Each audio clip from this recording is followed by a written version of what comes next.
Good morning, everybody. I'd like to call to order the first quarter of 2015 meeting of the Real Estate Inspector Committee at 7 after 10. Also, anybody else that just came in as a guest or a visitor, there's a sign-in log over here so we can keep track of who came in. I would also like to start with introductions. We do have a couple of new members. I'm going to start myself, Stephen Reinhardt. I'm an inspector member from the Central Texas area, in between here and Waco. We'll go around the board here. I'm Brad Phillips. I'm a inspector member from Central Texas area as well. I'm Greg Aiken. I am from Northeast Texas. I'm an inspector member. Diana Rose. I am an inspector member. I'm from Bastrop, Texas. I'm Kristen Worman, and I'm the Deputy General Counsel for the Commission. I'm Brian Woods, and I'm a new public member and practice primarily in the San Antonio area. Doug Oldmixon, I'm the administrator of the Real Estate Commission. I'm Bill Jones, I'm a commissioner. Mark Moore, Director of Standards and Enforcement Services. Quinn Jackson, Director of Education and Licensing Services for the Commission. Tony Slagle, Government Affairs and staff liaison to the Inspector Committee. Barbara Evans, Public Member, Fort Worth area. Lee Warren, inspector member, Dallas-Fort Worth area. Okay. Also, if you have an agenda or an item you want to speak on, there are some slips over here, and we're collecting those up. First agenda item, or the second agenda item, is election of officers. I guess at this point, are there any nominations for officers for the inspector committee? Well, you have three positions, I have so three probably positions. should do them one at a time. Yes. Okay. So, Brad's pretending to look as well. no, he's not, this is second. No, I'm not. You're right. Any nominations for chair of the inspector committee? Well, the first thing I would ask is anybody who want that position. Let's say, does anybody do not want it? Me. That's right. Okay. It's better with it. I suggest you can self-nominate. Yeah, that's fine too. If you want to nominate yourself, that's fine. I wouldn't, I'm just going to remind y'all that the chairman has a lot of responsibilities. They're going to be at every TREC meeting with Mr. Jones. They have a lot of, it's a job. And coming from Texarkana, 5.5 to 6 hour drive, there's no way, but it is a lot of work. But I'm sure some of you guys and gals may be interested. So if you would like it, nominate yourself. I'm fine. In the absence of any other Was that a? Is that I a yes second. lead? Is that a yes He lead moved, or a second. Steve? It's like an option. well, I also would, as the vice chair, I would be honored to also step into it and be the chairperson for this year. That makes sense. I'll make that motion. Yeah, you were the one I thought about driving down here. Need a second. I'll second it. Any discussion? Any discussion on that at all? All in favor? Aye. In favor? Okay. Vice chair. I think we got Any him right nomination? here. I'll take vice chair. Yeah. I'll nominate myself vice chair. Improper, Okay, he's Barbara. improper.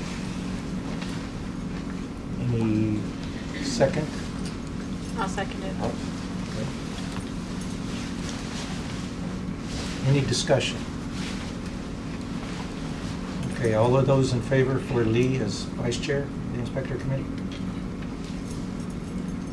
Right? Yes. Yes? Okay. Unanimous. Anybody? I don't know if everybody's unanimous. The third position, are we still having a secretary? Yes. Yeah, and just a reminder, with the new video minutes, the way we do it, their primary job is once you guys all got the link this time, Yes. but they would just get it. They'd make sure it's okay. They would give us the okay to post them online, and it's your next subsequent inspector committee meeting. You guys would all ratify that decision. It's just to get them up quicker. So that's what that person's primary duty would be. It's gotten a lot easier since the secretary used to have to make the minutes Right. and the notes. Well, I'd like to volunteer for that. if that's- You would like to do that? Sounds good. Okay. You're nominating yourself, I'll second that. Sure. I'll nominate her. Any discussion? Any secretary nomination? Okay, all of those in favor? Aye. Okay. It's done. Let's go on. Miss Diana Rose. ROSE. SROS. Okay, then we gotta go into the subcommittees. 3. We still have 3. Tom. SOP. Yes, sir. education, yeah. Enforcement. Enforcement. Currently, SOP is lead. Any objections with continuing that for this year? No, I have no problem since we just started the review process. Okay. And the members you had on your, the 2 members you had? It was Fred, and I think we had somebody else that was going. To Elizabeth. Yeah, there were the two members who are no longer, Yeah. the members are no longer Okay. here. So he's a committee of one right now. Okay, well, let's get the 3 main, SOP, education. I was education. You can't do I that. can't do that now. Who would like, we got like to education be and on we also standards. have enforcement. I'd like to do You'd like to do the. You'd like education? Oh. it. No, I said. Does it have to be like Yes. an inspector member and a public member? Is there a I'd balance like in to the be on subcommittee? There's a Okay. balance of the committee, but the Absolutely. chairs are typically Yeah. inspector. I would I was be just happy- going yes, because I was glad you and Dinah said I would that. be happy to do education. I did it once 5 years ago, probably. Okay. 4 years ago. Di- Diana had also mentioned that she would do it too. Standards and, Standards of practice. yeah. Oh, okay. I'm sorry. Oh, with you, okay. Okay, so for the education would be Greg. Okay. I'll be happy to do it. And enforcement would be Brad. Now with Greg on education. And with Brad on enforcement.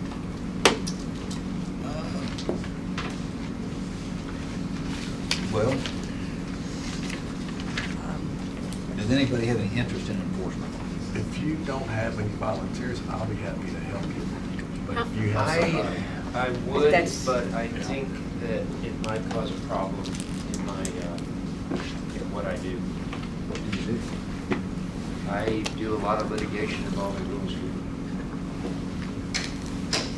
That might help you.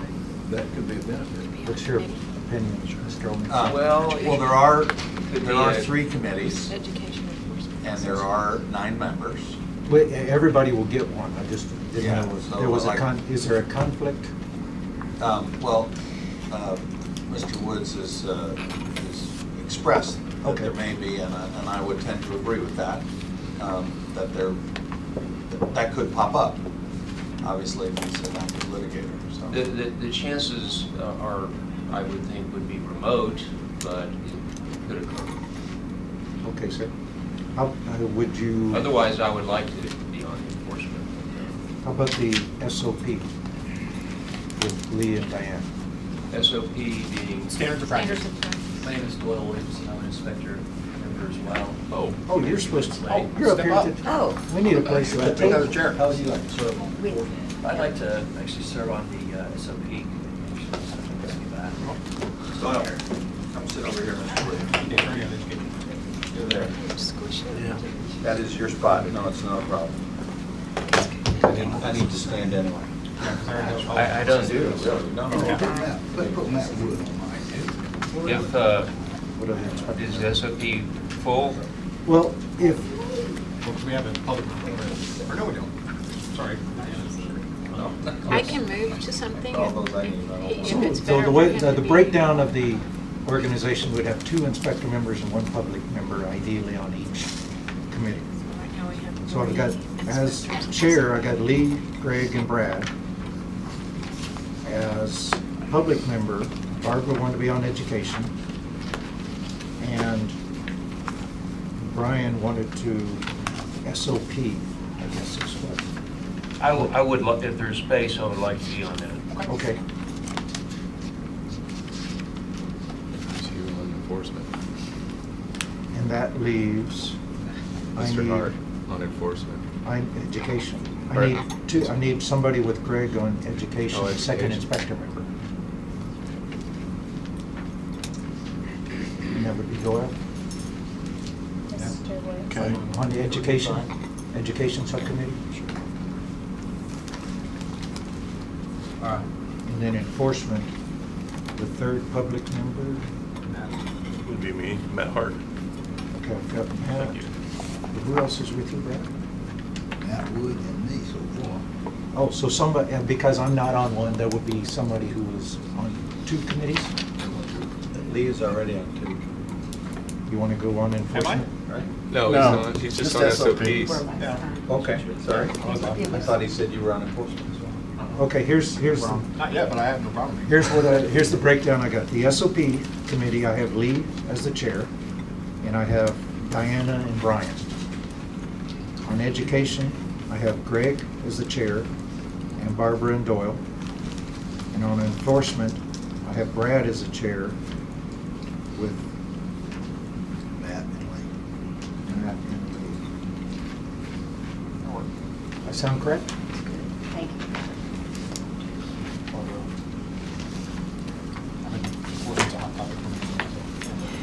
Okay. Have all had a chance to sit down and listen to the minutes of the October 24th? I actually listened, believe it or not. the other day. It's an hour and 54 minutes. Actually, I was doing reports while I was listening in the background. Made a So few we notes. want to see those reports. No, he watched the minutes, that's why he grew the beard. I looked at them again the next day.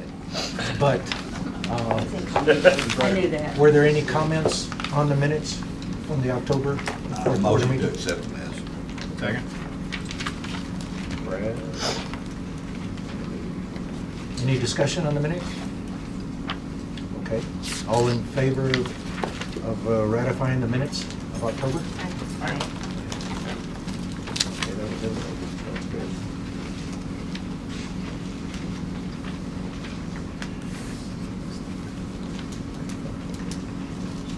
General comments from visitors on non-agenda items. This is the opportunity for anyone to make a general comment on items that are not on the agenda.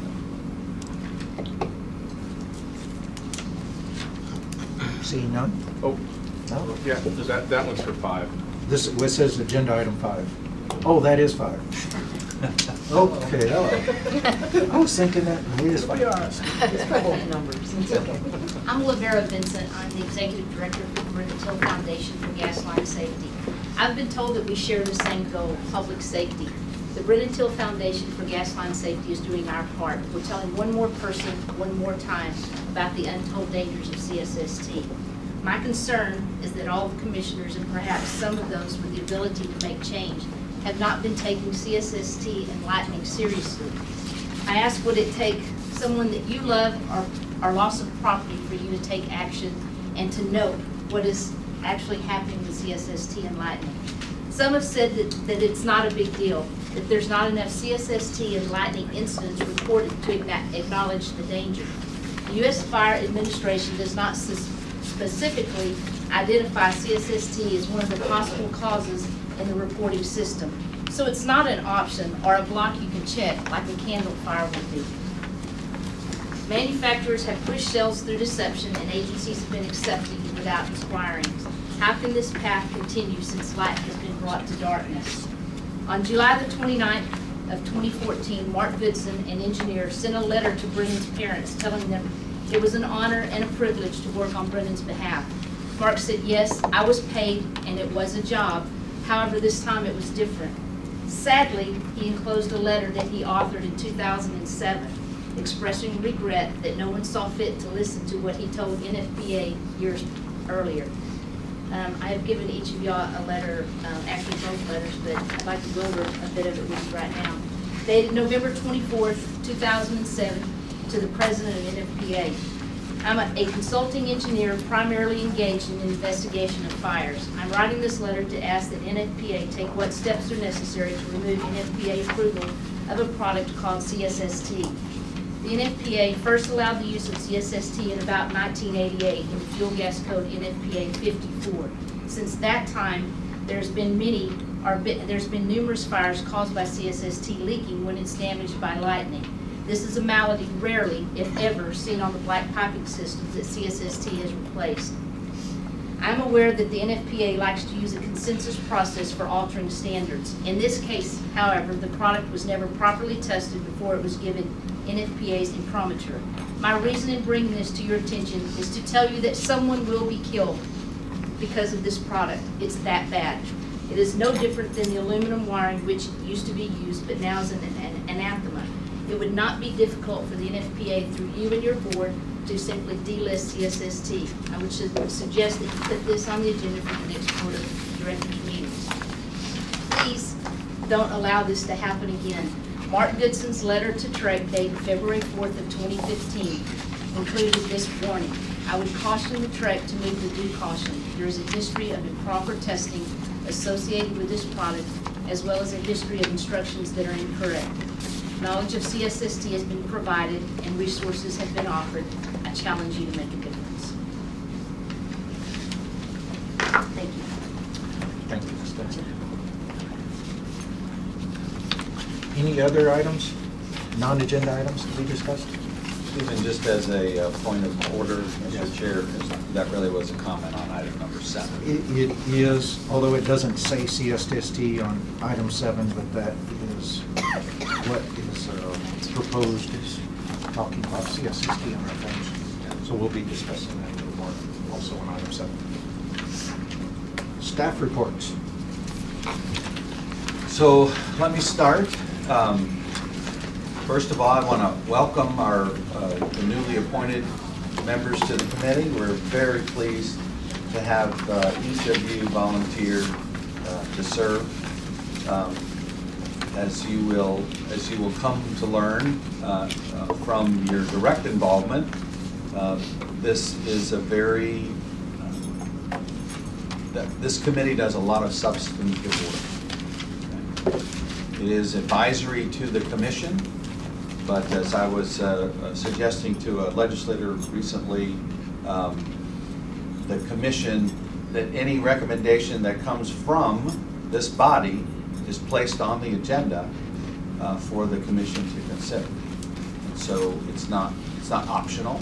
It's optional whether to enact the advice exactly as recommended, those recommendations to the letter, or to change them, or to send them back for further consideration with some input and feedback from the commission.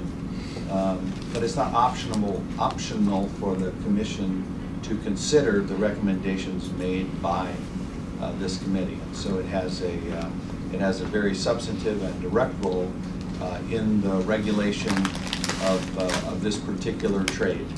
And this trade plays an increasingly important role in the housing market, especially as more and more lenders will not make a lending decision without ensuring that, in fact, an inspection has been completed on the property.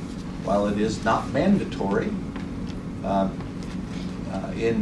law, if a lender sets it as a lending precondition, it's just short of, it's not required by law, but it's required for that particular transaction. And so thank you for those who volunteered to serve, and we look forward to supporting you in that effort. One of the things that our chairman observed is that the duty of the secretary has become less onerous now that we have implemented annotated video minutes for this particular body, and that is the role of the staff here, is to support the work of the committee. And so if there is anything that you would like us to do in addition to what you observe as the committee goes about its work, please let us know.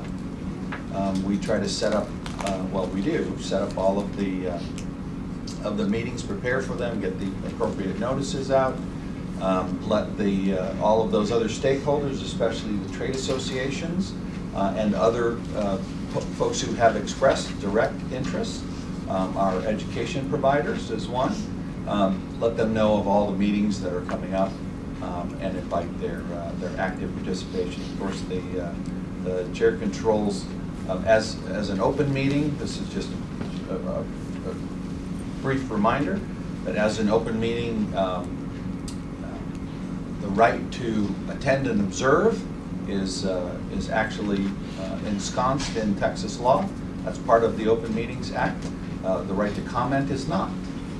And so any visitor who's not a member of this body that wants to contribute needs to seek permission of the chair. And of course, our processes are that you give the chair notice that you would like to speak by filling out and first registering that you've attended the meeting on our roster, and then filling out a request to make a comment on a particular agenda item or a non-agenda item if you have something that you want to bring to the committee's attention that is not currently under consideration, but might have a future potential consideration by the committee. So we look forward to continuing to serve in that support capacity, and again express our gratitude on behalf of the commission,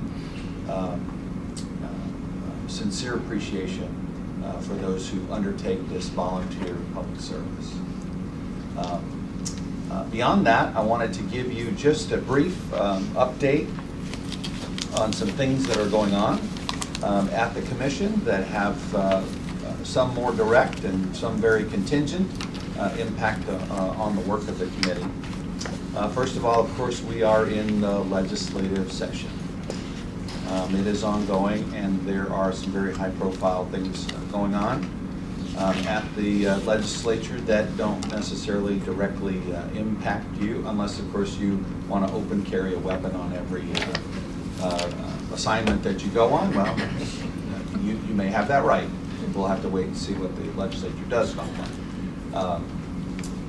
Much more directly, we do have two cleanup bills that this agency has asked our trade association allies to work with us to see are considered and passed in this legislative session.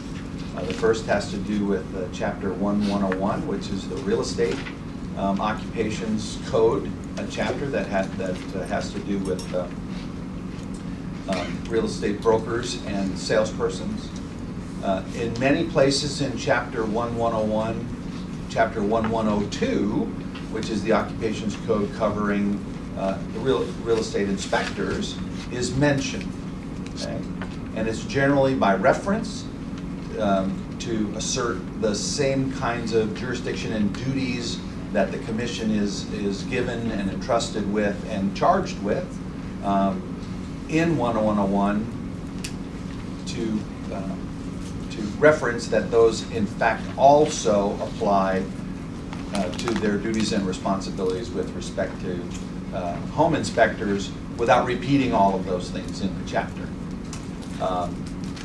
There are no specific provisions in the cleanup bill that we have asked for that have a serious, direct impact on the work of this committee or on the trade of home inspectors. And Tony, is that fair? That's fair. Characterization? Yeah. Okay. We also monitor other bills that get filed that may have some impact on the agency. A whole bunch of those have to do with the status of state employees and things like that. So that's of interest to the commission and the commission's staff. But those that affect the practice of real estate in any capacity, we monitor very closely as well. One thing that I would let you know, because you may see it, it has not yet been filed, but we were solicited by a state senator's office for our input on the potential impact to the agency of filing a bill that would expand the commission from 9 members to 11 members. And those 2 additional members would be required to be professional real estate inspectors with at least 5 years of prior experience. Okay. The preliminary feedback that we gave to that office was that we didn't see a need for that, didn't really see a justification for that expansion. And we pointed directly to the major impact that this body, this advisory committee, has on the work of the commission. So we'll see if that proceeds forward, but I just wanted to make you aware of that. It apparently is being, that request came to that senator's office from TPRIA, one of the trade associations, of course. One of the 2 major trade associations for inspectors in Texas. Let's see, are there any other legislative related things that I ought to mention? Not of any Yeah. serious concern impact. You know, not directly impacting inspectors because inspectors are not subject to what we colloquially refer to, not affectionately refer to, as the occupation tax. Senator Eltype has actually proposed a bill to eliminate what was meant to be a temporary revenue measure when it was passed in '91, and then in '97, I believe, was made permanent, or maybe it was '95. Yeah, 97 was made permanent, and so he's asking that be repealed entirely. That will affect real estate brokers. It also affects attorneys and accountants, and so there's several other folks who have to pay that quote professional fee, is I think what it's referred to more often, but truth in labeling, it's an occupation tax. So we'll see if that is successful.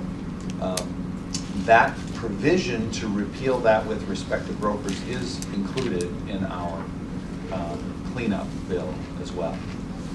That Senator Eltype has also filed as a sponsor, as a principal sponsor. I would invite the new members to remain after the meeting is over for as long as you want, but at least a half an hour or so, just some brief both the public relations kinds of things, and then just very practical explanation and answering any questions you have about your rights, duties, and responsibilities as a member of this committee. Our general counsel and I will stay and answer any questions that you have, and then I'd also ask for a brief, so you might think about this if we take any breaks. I'd like to get a 3-sentence self-description for each of you that will be included in a news release that we're going to do about your appointments to the committee and the election of officers for leading this committee as well. So we'll take care of that after the meeting is over.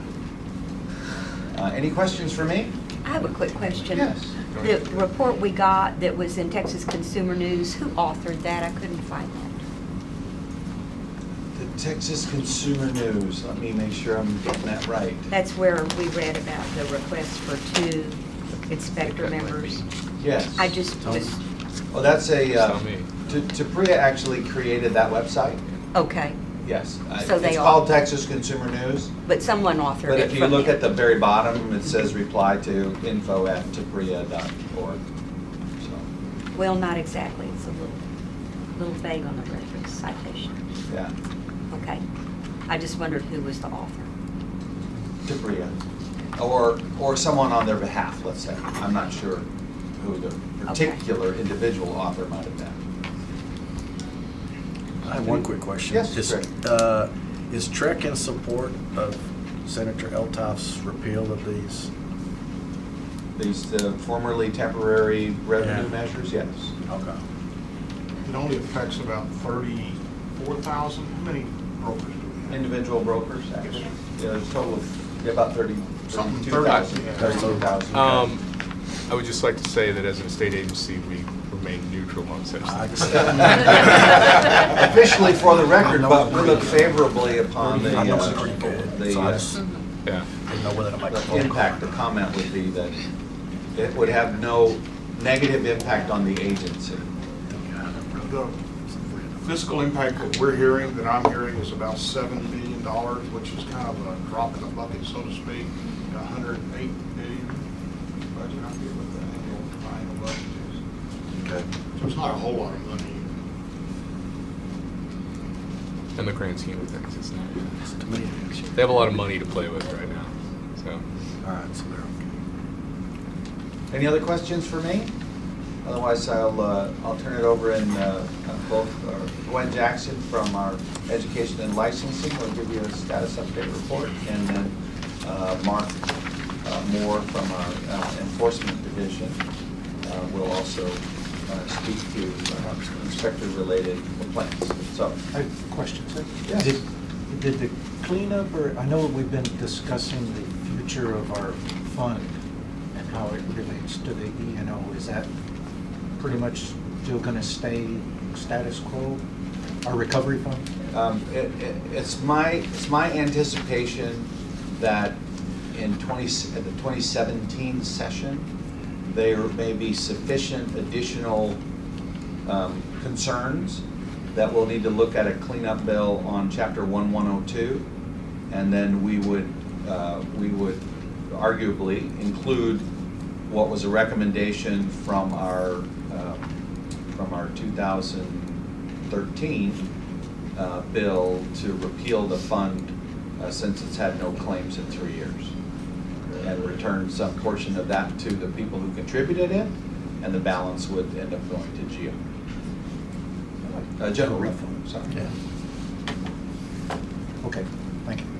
Sure. And please don't let my standing be a distraction. I had a ruptured disc in my back, and so sitting is much more painful than standing, so. I have the reverse issue where standing is a little bit painful. I hurt my toe and I'm in tennis shoes today. So, yeah, that's my claim. Anyway, I'm, as I mentioned earlier, Mark Moore, Director of Standards and Enforcement Services. Since we do have new members, I'll tell you basically our division handles all the enforcement type issues and then related standards on it as the name implies. So it's for all the areas we regulate, which includes inspectors. Because inspectors is a specialty area, we focus on just 2 lawyers, so all the complaints, questions, issues go to 2 lawyers. One is Mike Malloy, who is our inspector liaison. He typically gives this report. He is not here today. And then the other lawyer is Leah Alexander. She is expecting a child, and which is good news. The bad news is she's leaving the agency. The good news, bad news, good news. The good news is we have a replacement, which is Tony Renteria. And Tony comes to us from Illinois. He's got a lot of experience. From what we can tell in his brief time here, he will quickly pick up a lot of these issues and will be as expert on the SOPs as Mike is and some of the others, and may or may not attend some of these meetings. So we're pretty happy to have Tony here and Mike, and Mike will certainly be here the next time. As far as inspectors go, we handle about 60, I think last year was about 61 complaints in the year, which is roughly about 3% of our caseload. The cases, at least the complaints we receive, are a little bit down this year. We have about 21 in the last 5 months, so it's about 2% of our caseload right now. Because of that caseload, we can give those cases a lot more attention, I think, than some other areas, which is why we can give a specific report, which you see up there on the screen. And I'll go into that a little bit as well. One of the common questions that Mike gets, so I'll go ahead and mention that too, is how long it takes to do a complaint. Typically, it's within 6 months, and if there's additional issues within a year. It's my understanding, wasn't able to verify this, Mike, that I don't think we had any older than a year as far as inspector cases. They're really the lawyers and that are really on top of those cases and move them pretty quickly. The main resolutions of cases are they would get dismissed, there might be no violation. Often there's insufficient evidence. That basically means we're not sure. We don't think we can prove it or meet our burden of proof. There might be something there, but we don't think we meet our burden of proof. The types of things we list up here in the report are what we consider disciplinary action. There's formal disciplinary action, such as an agreed order, where it's basically like a settlement agreement where the inspector agrees to the discipline, and those are often the cleanest way. And then there's final orders, which means we went to a SOA case, or two of the ones listed are actually defaults, where they just didn't even respond to our petition or claim, and then we get default final order. The other area of discipline is not formal discipline, it's really more like a warning, and these are the advisory letters. We try to update this quarterly for this meeting. Last quarter, when we gave the report, all we had was one advisory letter. Often these things come in bunches, just the way statistics work. This time we had, I think, 13 items. Of those 13 items, 5 were orders, and my math is right, 8 were advisory letters. All but 2 of the advisory letters were failure to follow DBA, which is what we consider more a minor violation. You fix it, and there's nothing else in there that we found. We'll often just say, go fix it. And any questions on any of this on the reports? I know some of the details on some of the orders. Most of the other ones, I probably would have to look them up, which is easy to do. Yes, Lee? I'm sorry, Mr. Warren. I've been called worse. 11/7/2014, file number 150277. Is that Mr. Garner? That's Mr. Gardner. Yeah, he's. Yeah. Why is that a $5,000 fine when his 3 previous ones were $10,000? Why are we going down? Yeah, 5,000 is the maximum. On the other one, I think we had repeated transactions, so we're able to go higher. But we're limited by statute at 5,000 per violation per day. So we could show we had multiple inspections or something, we go higher on that. We're not allowed to increase it. So 5,000 was the max on that. And how are we progressing? The last time we had this conversation about this particular individual, we had an issue with enforcing or collecting those fines, because he now has 4 fines out there, of which, to my recollection, he has paid 0.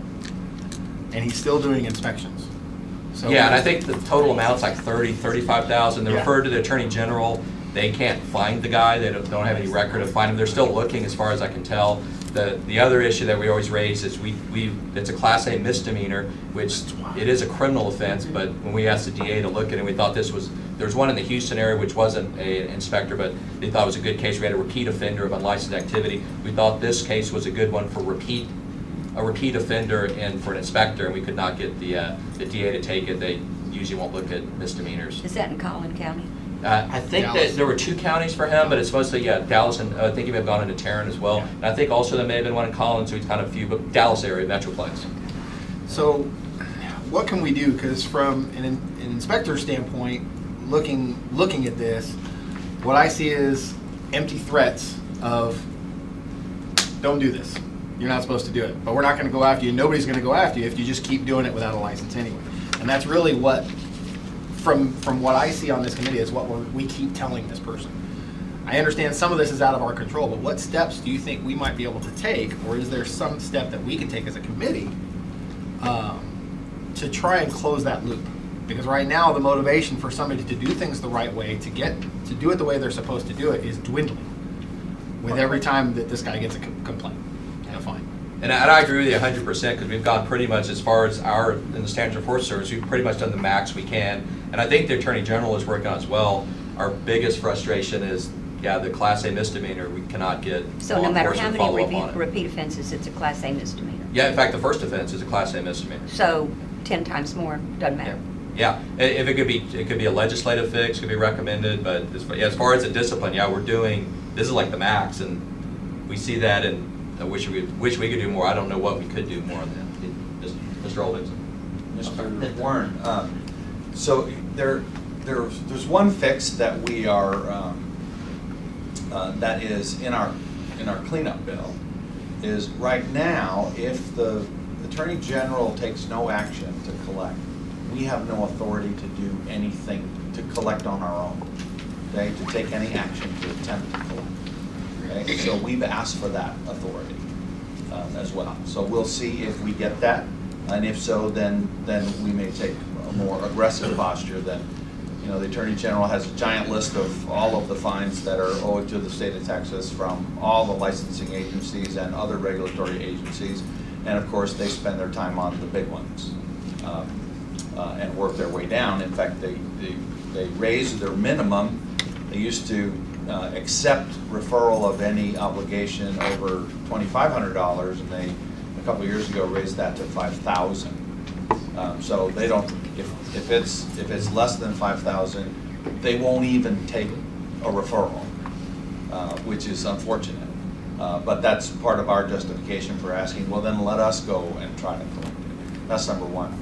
I think the second thing is much more an opportunity for this committee and folks like the local boards of realtors to get the word out that in fact there is a person claiming to be an inspector who is not an inspector working in your area, in the area of this MLS region, if you will. And and not just inspectors, but other folks like that are unlicensed that would be on a warning list for folks who advise, like brokers and agents, who advise consumers about the utilization of some of these other services. So I think having a local rogues gallery, if you will, of bad operators in the area that have these kinds of that pose this kind of danger to the public would be something that we might ask our MLS partners to look at, or our local board of realtors to look at. Now, the local boards are starting to do that. I mean, I sit on the board of directors for one of them up there, so I know we're starting it from that side, and I'm on a few different ones, but there's only so far that really goes. Same thing. And forgive my ignorance on some of these aspects, but obviously everything we're doing goes on the criminal side. Would it not be possible to go after them on the civil side for something like this as well? Because sometimes collection on the civil side is, a little different. There's different avenues for collections on civil than there is on criminal. Yes. So all those civil actions require, we don't have the authority, again, to do that. The Attorney General is the office charged in the state of Texas with pursuing that kind of thing. So unfortunately, we can't independently pursue that. And I can add a little bit to what Mr. Olmec said too. That the other area we have is injunctive relief, but all that is again asking the Attorney General to tell them not to do what we've already told them not to do. And also want to add one other thing too on the AG on their 5,000 limit. It is cumulative. So for Mr. Gardner, they don't look at it as a 5,000. They look at it. I think it's about 30,000 now. So it does keep adding up and raises the profile a little bit in terms of their efforts to look for it. Do we know how this guy's getting his business? That was my next question. If he's being referred by realtors, He is. don't we have an action against those realtors as well? Well, I think that's one possible thing to look at is kind of secondary liability if somebody like that has knowledge.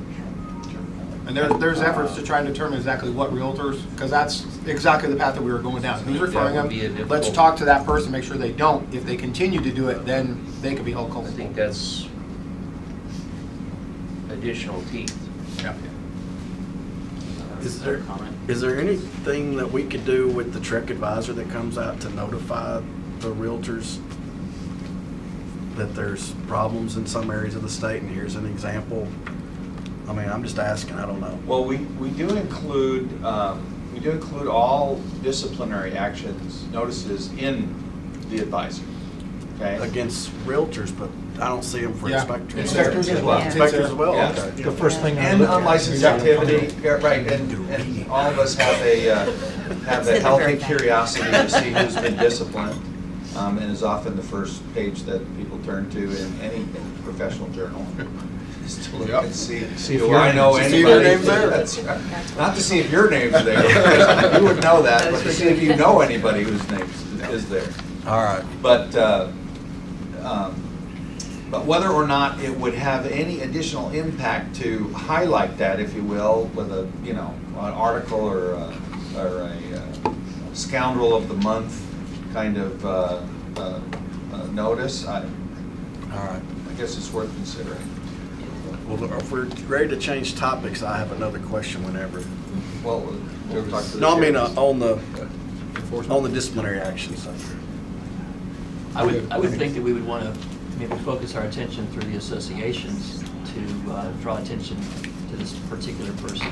That way other inspectors that are privileged to that information can watch for this kind of activity.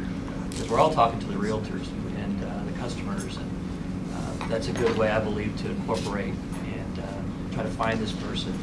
And even the action may need to come from the associations as well, from the inspectors. And we start with the associations, but the downfall is take. After the fact. Yeah, well, it's after the fact, and plus you take Collin County Association of Realtors, for example, there's over 6,000 members. You're lucky if you get 150 of those that go to your typical networking meetings on a regular basis. So filtering that information out is often a bigger challenge, but we're trying at that point. It's just, I wish we could do something more on the criminal side to really, because my fear is that all this does is it just tells potential violators that there's no teeth here. And that's my concern. I mean, we can go after them from the association side, but if we just keep finding somebody, it's a blank stare. Well, What are we one of really the, enforcing? just one of the balanced things to consider, and I'm not suggesting this is a path to anyone, but, you know, the district attorneys are elected positions. And so if you have district attorneys who aren't paying attention to things that you care about, that may play a role in their future campaign efforts. Well, and I seem to recall, one of the new district attorneys in the Dallas area is Brandon. having town hall meetings to respond to her constituents and their concerns. So it might be worth reaching out, at least to her office. I believe her name is Suzanne, and I think it's Dallas County. Yeah. Yeah, it's just changed. What about the media outlets? Is the video introduced any kind of Good idea, too. information to the news that would maybe track it down? I have a face for radio, though, that's the problem. Well, but sometimes What he news. just pointed out is there's a parallel issue where I live, where a broker was very much under the investigation of the commission for similar egregious type acts, and continuing on until someone, far be it for me to do things like this, went to the press, and they like to sell papers and look for ratings, and they did an expose on this lady on one of the local TV stations and in the local newspaper, and that's when we couldn't find her. She literally disappeared. And so while that may not help us find or help justice be extolled on this individual, it certainly alerts the public through the television and through the press. And I think that's the path that was taken where I live, and this lady was 100 times worse than what I'm hearing, what I'm seeing this guy is. Another possibility is that instead of the AG having all the kind of enforcement powers on the collection of the monetary sum, you could do a privatization of attorneys to assist in collection. Yeah, so the bill would give us that option, my understanding that we propose. Right now, we don't have that option. The cleanup bill would give you that option. It would give us the authority, if we would ask the Attorney General, are you going to take any action on this? And if they said no, then that jurisdiction would fall back Free to you us up. to use whatever legal means, or whatever means, because we can't do anything illegal anyway, or whatever legal means of collection were recommended. It's in Bubba, but You had something else on the, yeah, I just had a question about the fourth item down, 140244, final order. The first part there says, failed to note the lack of arc fault circuit interrupting devices. that's when it used to be on standard. We had an expert witness on that case. I will testify. I asked him about that earlier, I had the same question. Just before. That was prior to the revision that took it out. That was one of the items noted. All right, just for my clarification, if something changes and then a report comes in from back, you're going with the old set? Whatever's in effect at When the time of report that. was written? And that's across our laws, rules, pretty much anything. All right, I just want to make sure. And it works the other way as well. Obviously, if you added something new and that was missed previously, but it wasn't in the standard, then you can't discipline. Right. Obviously. Okay. I have a quick, on the third from the bottom on that page, I guess an advisory letter for misquoting if somebody lives there or not? Was that a standard that was violated? I don't recall the specifics on that. I do know it was discussed with them. I don't recall the specifics. I know we consider it a minor I mean, mistake. you found it warranted to give an advisory? I was kind of curious, because most people, there's not any requirement to even say if somebody's living there or not.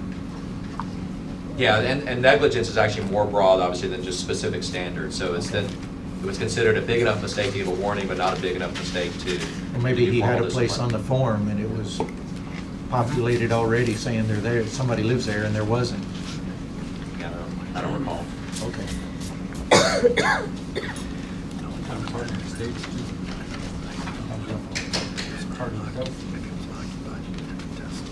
don't have any other. Anybody have questions on the disciplinary action?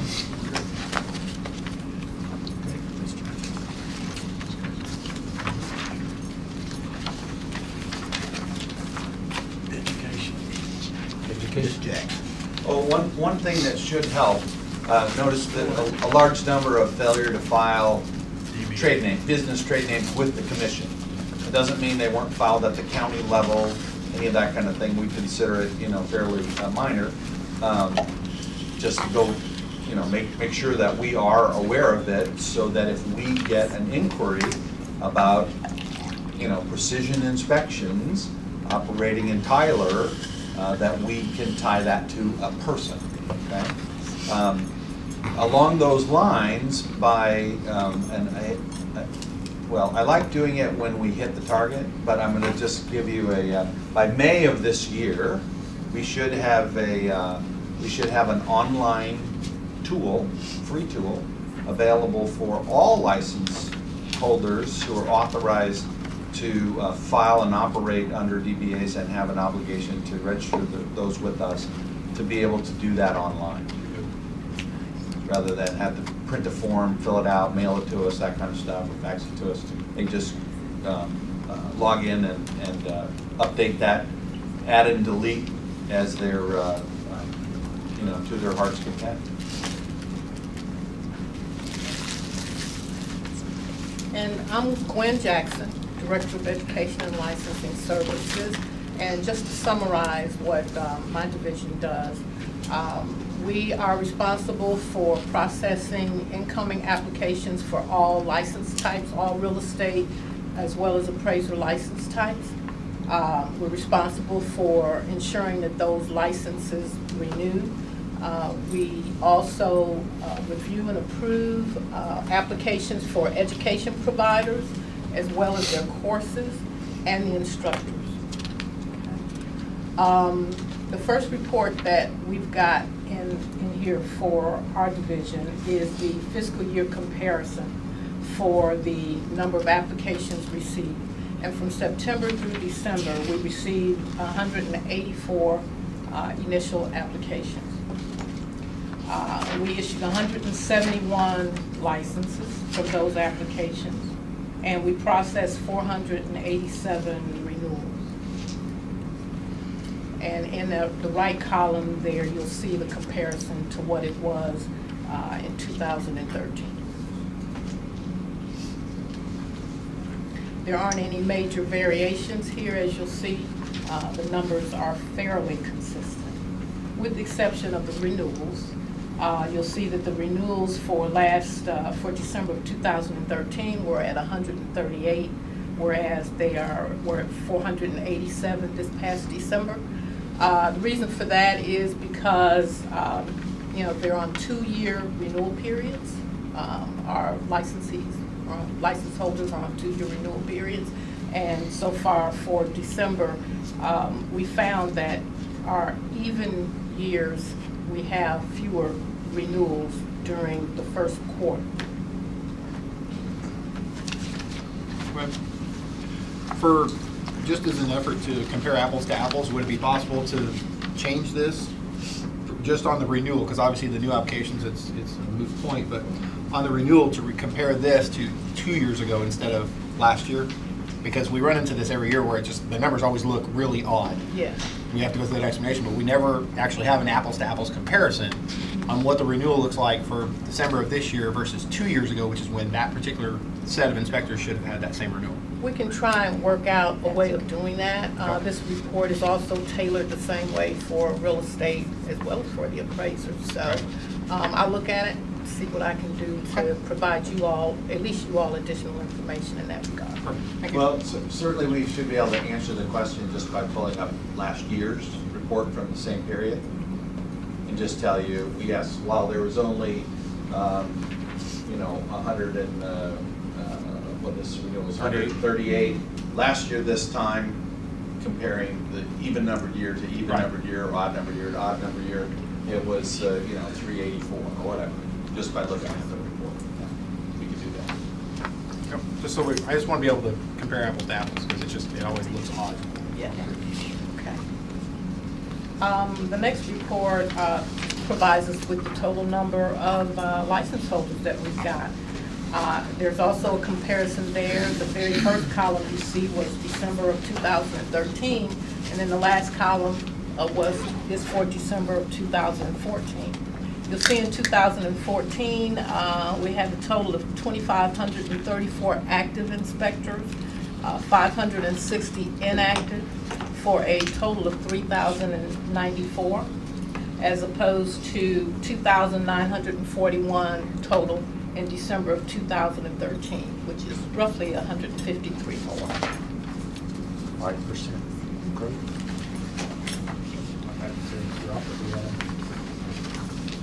And one of the other things we do in the ELS division, we liaison with Pearson View, who is our exam administrator. If there are any problems, if exam candidates have problems registering for the exam, et cetera, we assist them with that. We also receive our statistics from the exam administrator and provide this report to you. This report happens to be a comparison again of December 2013 with 2014. And we're focused primarily on the first attempt pass rate, which we see that we've improved over what it was in 2013. For the real estate inspector, we're currently at 50%. In 2013, they were at 33%. Professional inspectors, 2014 are at 60%, whereas in 2013, they were at 58%. So they're improving and taking and passing the exam. What year did we drop the passing score from 80% to 70% on the professionals? Dropped from 75 to 17. Yeah, 75%.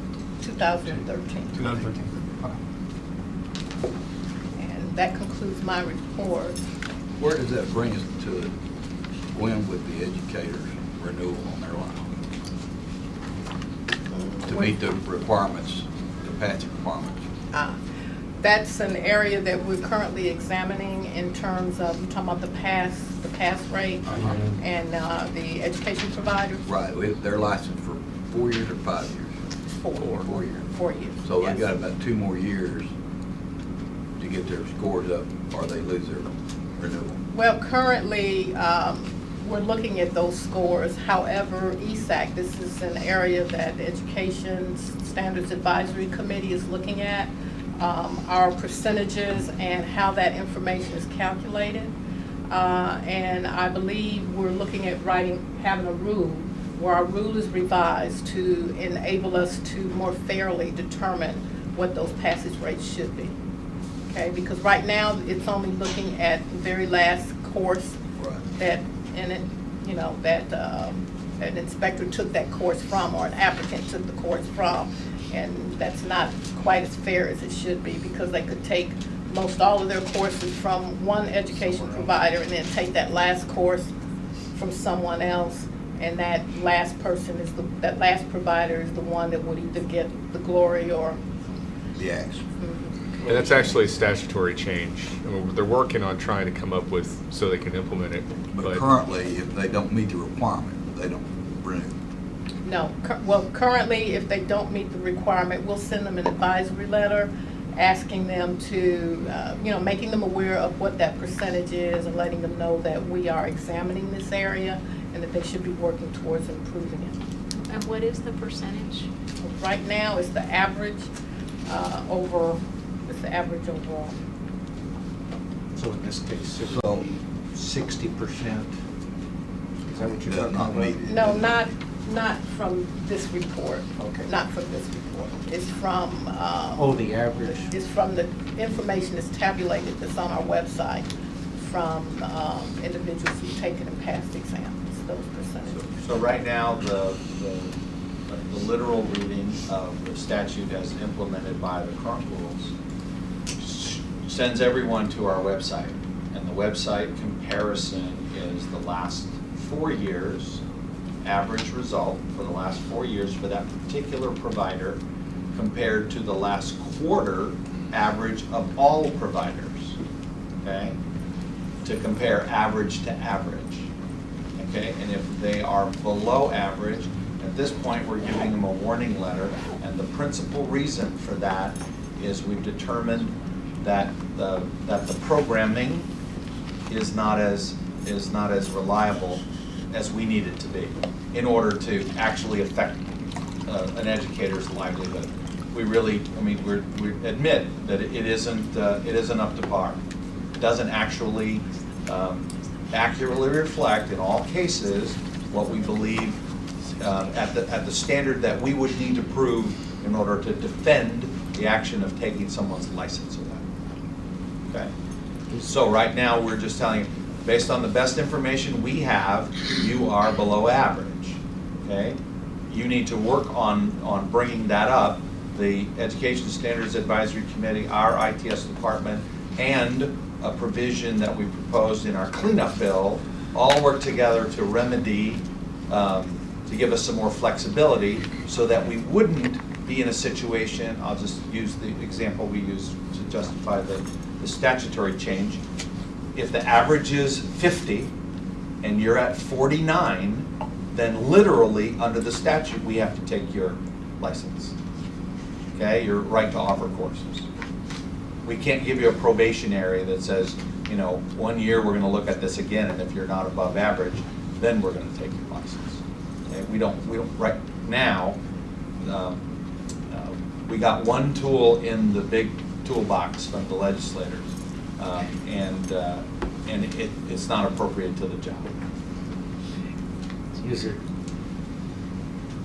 thought about, or is it even appropriate that the rating of the school would ever be posted in They're the list of posted providers? continuously. So when you look at providers, they this is a 1-star, this is a 5-star school. We don't do that, but we put the comparative pass rate based on the data that we have, acknowledging the data is imperfect. Okay? It's imperfect. But if my recollection is right, and correct me if I'm wrong, statutorily, under the current rule, if they don't meet the criteria, their license would not be approved for renewal. The commission has not yet taken that action. But wasn't that the statutory rule we were under when we modified our Yes. pass rate? Yes. So we're not taking action on the statutory rule that we That was agreed to. that was the threat under which we modified the rule. Absolutely. So this is an exercise of the commission's discretion, acknowledging that we don't have, that our data is not perfect. Okay? It's not reliable enough for us to actually take action, that kind of a drastic action. And we're also looking for a, one of the things that is open for discussion is, because we've made some significant improvements to our education tracking recently, okay? We're actually able to track all of the providers that a person took their courses from. Okay, and we're looking at essentially proposing something that's that would appear on its face to be much more fair, which is, which provider did you take the majority of your classes from, or the largest percentage of if you took it from 8 different providers, who did you take 30% from, if that's the largest number, and that's who either gets the credit or the blame. if you turn out to be, you know, you have to take the exam 5 times before you pass it. That's the heart of the problem, right there. Okay. So right now, the legislative language today says whoever they took their last course from, that's who gets all the credit or blame. And that also, so that seems unfair on its face, but that's what it says. And then couple that with the unreliability of our data to be able to make the case, defend the case, if we were to say, you're out, you're no longer a provider, and they were to challenge it in court, which they're entitled to do. We don't have that we don't have strong enough evidence, in my opinion, and that's been my advice to the commission, that we not take action based on the unreliability of our data today. But we're working hard to fix that. And I understand the frustration of wanting to actually take action against educators who do a very poor job. And so that's part of the impetus behind getting this fixed as quickly as possible. Yes. Yeah, so that's available at all times by the various license types and all the various providers. So for candidates who are or applicants who want to take, or someone who's considering getting licensed, they can look on this and see just comparative rates before they make a decision on who to get their education from. And so, just for clarification for myself, the numbers that we're looking at with the inspector pass rate, all of those numbers are fairly current and are with the lowered passing exam. So all these numbers are That's fairly. from 2009. This is 4 years of data. Oh, I see, so it's a rolling. It's 4 years It's all the way up to? of data. Well, yeah, it says December 1st of 2009 to 2020. Oh, I see, I'm So it's sorry. 5 years. That's when and actually, that's part of the problem. Okay. Is Okay. that actually the programming is written on a rolling 4 years, which is what we put in the rule. But the requirement to post the data was from September of 2009. Okay? So that doesn't accurately state what we're actually doing. So this isn't really good data for somebody that's trying to choose a school? No, it is good data, but it's just based on the last 4 Okay. full years, 16 quarters, Okay. because it recalculates every quarter. That just needs to be changed because it says 12/1/2009. I know it does. So. But thank you. Thank you. No, I appreciate It it. goes in- Yeah. I appreciate it. It's fine. It's high on the priority list at IT right now.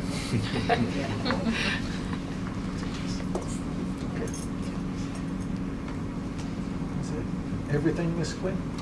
And you know we changed educators, our providers are changed in August. When did we change? For the website? September. Exam provider, PSR. Exam September. provider, I'm sorry. Yeah, That's good. it was PSI. It was. It's now Pearson View. PSI was bad. Okay. Unless there's anything else, any other questions for staff? Agenda item 7. Discuss and possible action regarding comments received on the proposed amendments to 535-223, which is our inspection form concerning the standard inspection report form. And you guys, I emailed some additional comments that came in after the materials went out that you should have gotten. I think we've got hard copies of them too. And there were a couple of changes. Yeah, so. So the actual change on the form, proposed change on the form, are under the, I guess it was under the limitations, client responsibility section. Yeah, it's up on the Yeah. screen.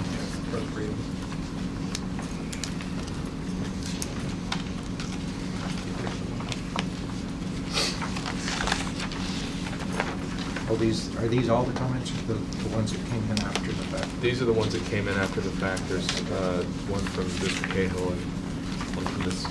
Vincent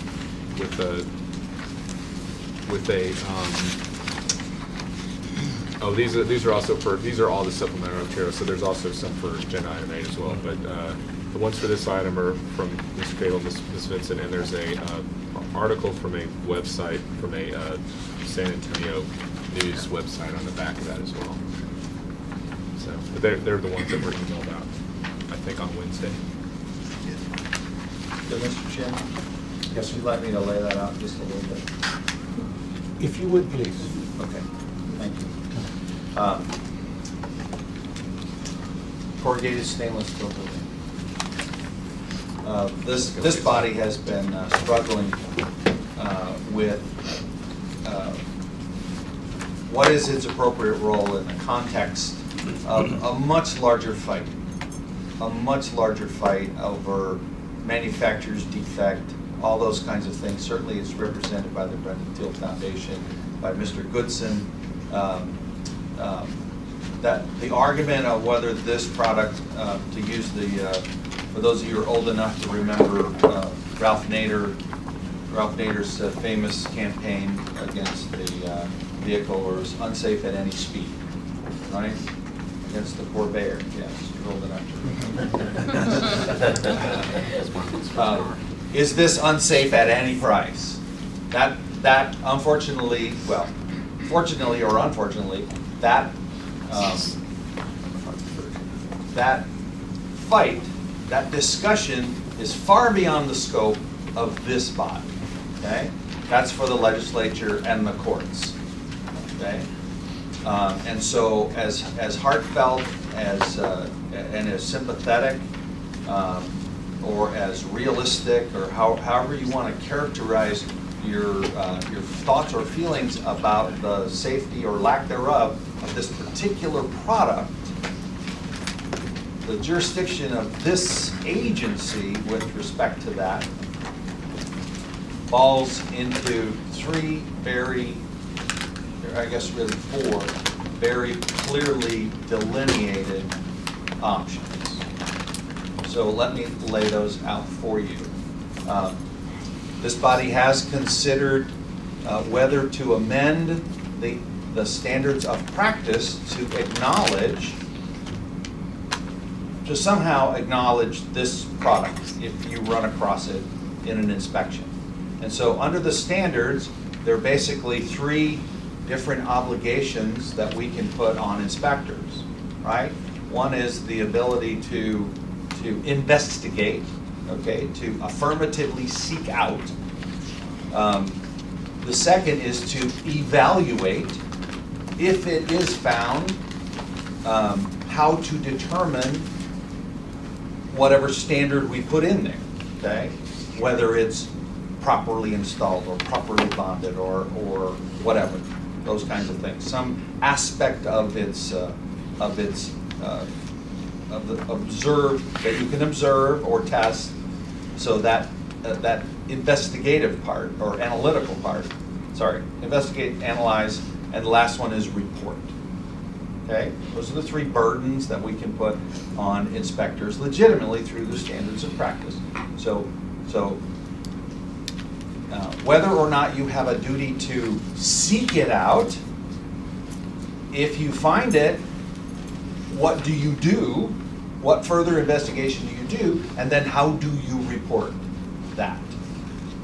Okay, so to date, this committee has determined that in fact the burden is already included in the standards of practice under the evaluate and report. So first of all, the inspector does not have an obligation to affirmatively seek out the presence or absence, determine whether it is on site, whether CSST is there. But if observed, it triggers an evaluative, an analytical burden to determine under our current standards, is it bonded and grounded? Okay, bonded and grounded, as is the obligation for all gas distribution systems, okay, to make that determination. Okay, so if observed, is it bonded and grounded, and then to report the finding. It was observed, it appears to be properly bonded and grounded, or appears not to be, and then beyond that, if it's up to the inspector to make a recommendation, if they like, to call in a master electrician or someone with all of the code-related credentials. Okay, so you could recommend as an inspector, don't have to, not under obligation to do this, but as an inspector, you could say, recommend, notice that there is CSST, it appears that it's bonded and grounded, but highly recommend that you bring in a master electrician or someone else, some other professional that you might recommend to help make that determination. Or to provide, as many inspectors do, supplementary information about that system. Inspectors do that quite often, provide supplementary information about various systems that they see. General information about the difference between heat pumps and conventional HVAC systems and various kinds of things, which is all allowed but not required by our current standards. So those are the three, so that's kind of where CSST falls today. The commission has one additional area that it has required of inspectors, and that is to include in the preamble to the standard report notices. It used to be part of the optional inspector form, the OPI was called, but that was incorporated into the preamble in the last version of the standard report. A list, I believe there's 9 items on the list that are of general safety concern across the board, okay? Without any determination of whether they're present in this particular, or obligation to determine whether they're present in this particular inspection or this facility. But in general, the commission wants consumers to know these are general areas of concern, and if you have further questions, you recommend you talk to your inspector about this, okay? Or engage other professionals to evaluate those areas. It is in that notice to consumers that it is proposed today in your materials to amend that to include a notice about the enhanced danger, potential enhanced danger from improperly or ungrounded or unbonded CSST and other gas distribution systems. So the specific language that is there has elicited several comments, and I just wanted to give you one recommendation with respect to that. The last 2 words in the language that is there. So we had a significant discussion at our last meeting about this, and we took visible, which is that there is a code requirement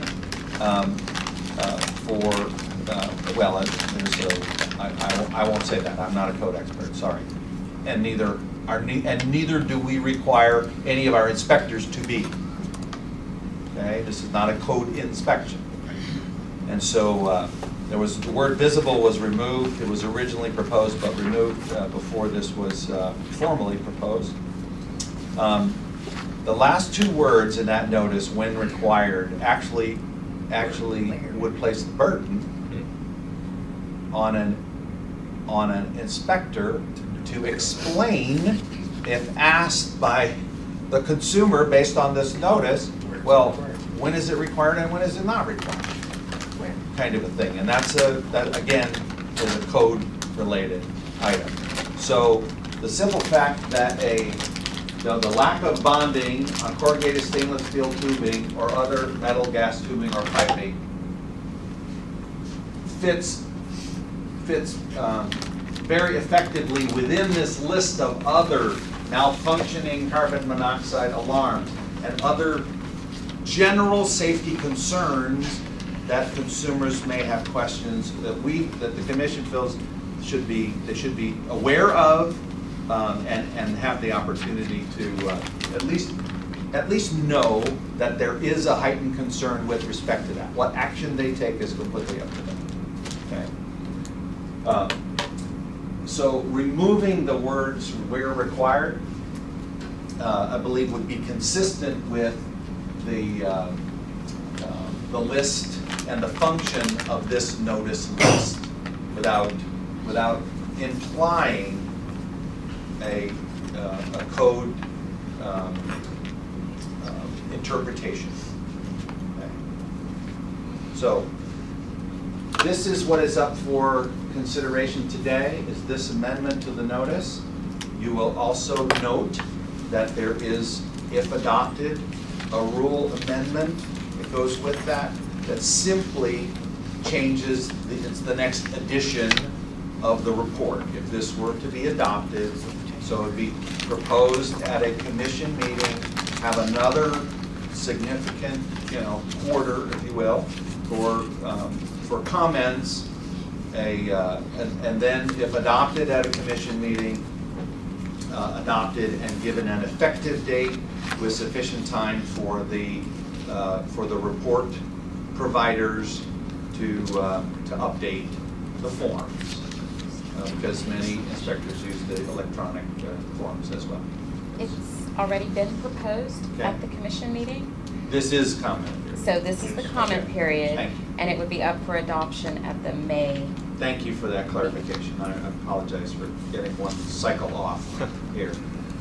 This was proposed at our last meeting, and the recommendation was made to the commission. The commission proposed it at its meeting. We've received comments, and that's what we're here to consider, whether this body would recommend to the commission any changes based on the comments that were received. So thank you, General Counsel, for that And clarification. I just One wanted other to thing. just clarify, Okay. just because there's a lot of exposition there, that staff is actually, well, just so you know, recommending striking those last two words. So if you guys agree with that, there need to be action on whether or not to recommend striking where required to move forward. Can I add a tiny piggyback on something that he pointed out, is that in the last meeting, I brought this up for the new folks, this OPI thing is kind of a belt and suspenders type approach, because it has a lot of warnings, and you know as well as I that not every real estate transaction, although we encourage it, doesn't bring one of you folks to play. I would urge you to find some way to ask the commission to go to the broker lawyer people to change or further change the language that says this form is approved by the Real Estate Commission for voluntary use by its licensees, and find it either strongly urged to you, find some language the broker lawyer people are comfortable with, so that this becomes some kind of emphasized form to be included in each and every real estate transaction where you guys come into play. And of course, that takes out raw land most of the time, and there's some transactions that wouldn't involve you, but this thing's a purely voluntary form. And I'll just tell you that most transactions don't include it.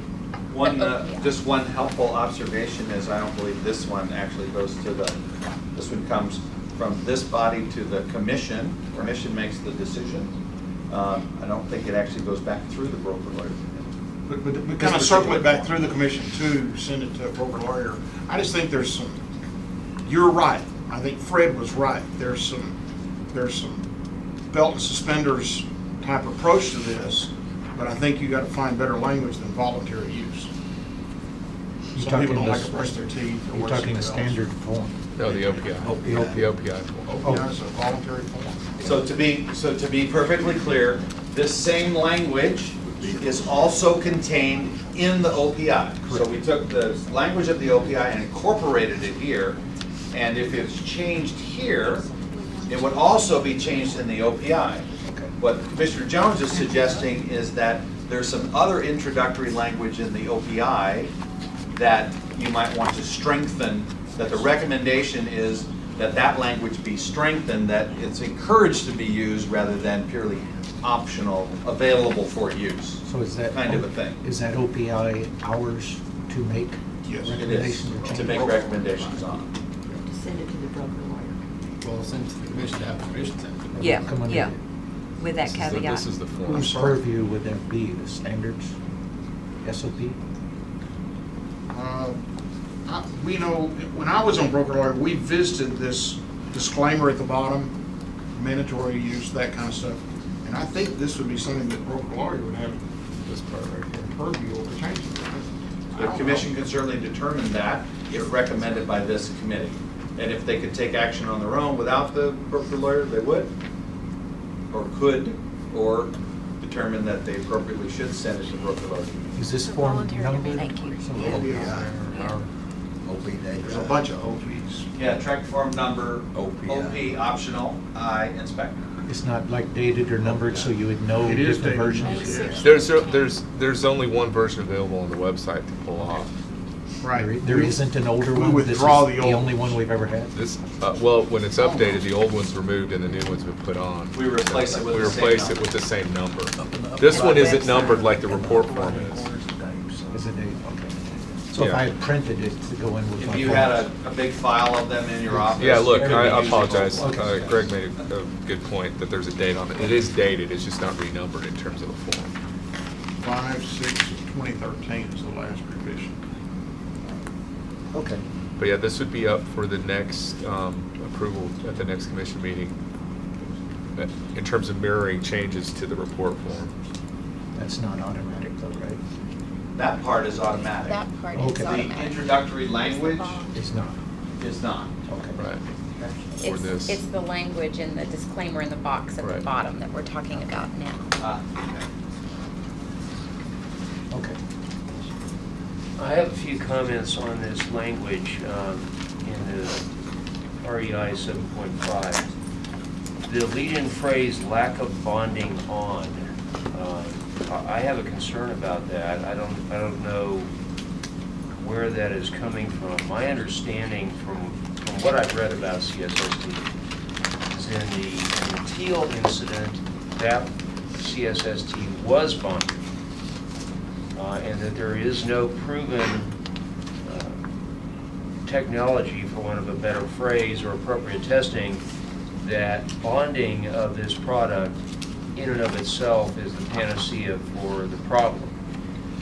I personally would replace that phrase with existence of corrugated steel tubing.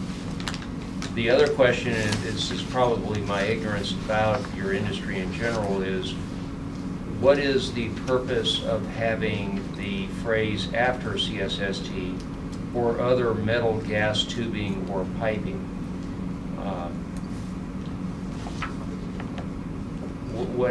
What does that mean? My last comment is I definitely believe that the last two words need to be taken out, because that is, to me, having that in is no disclosure whatsoever.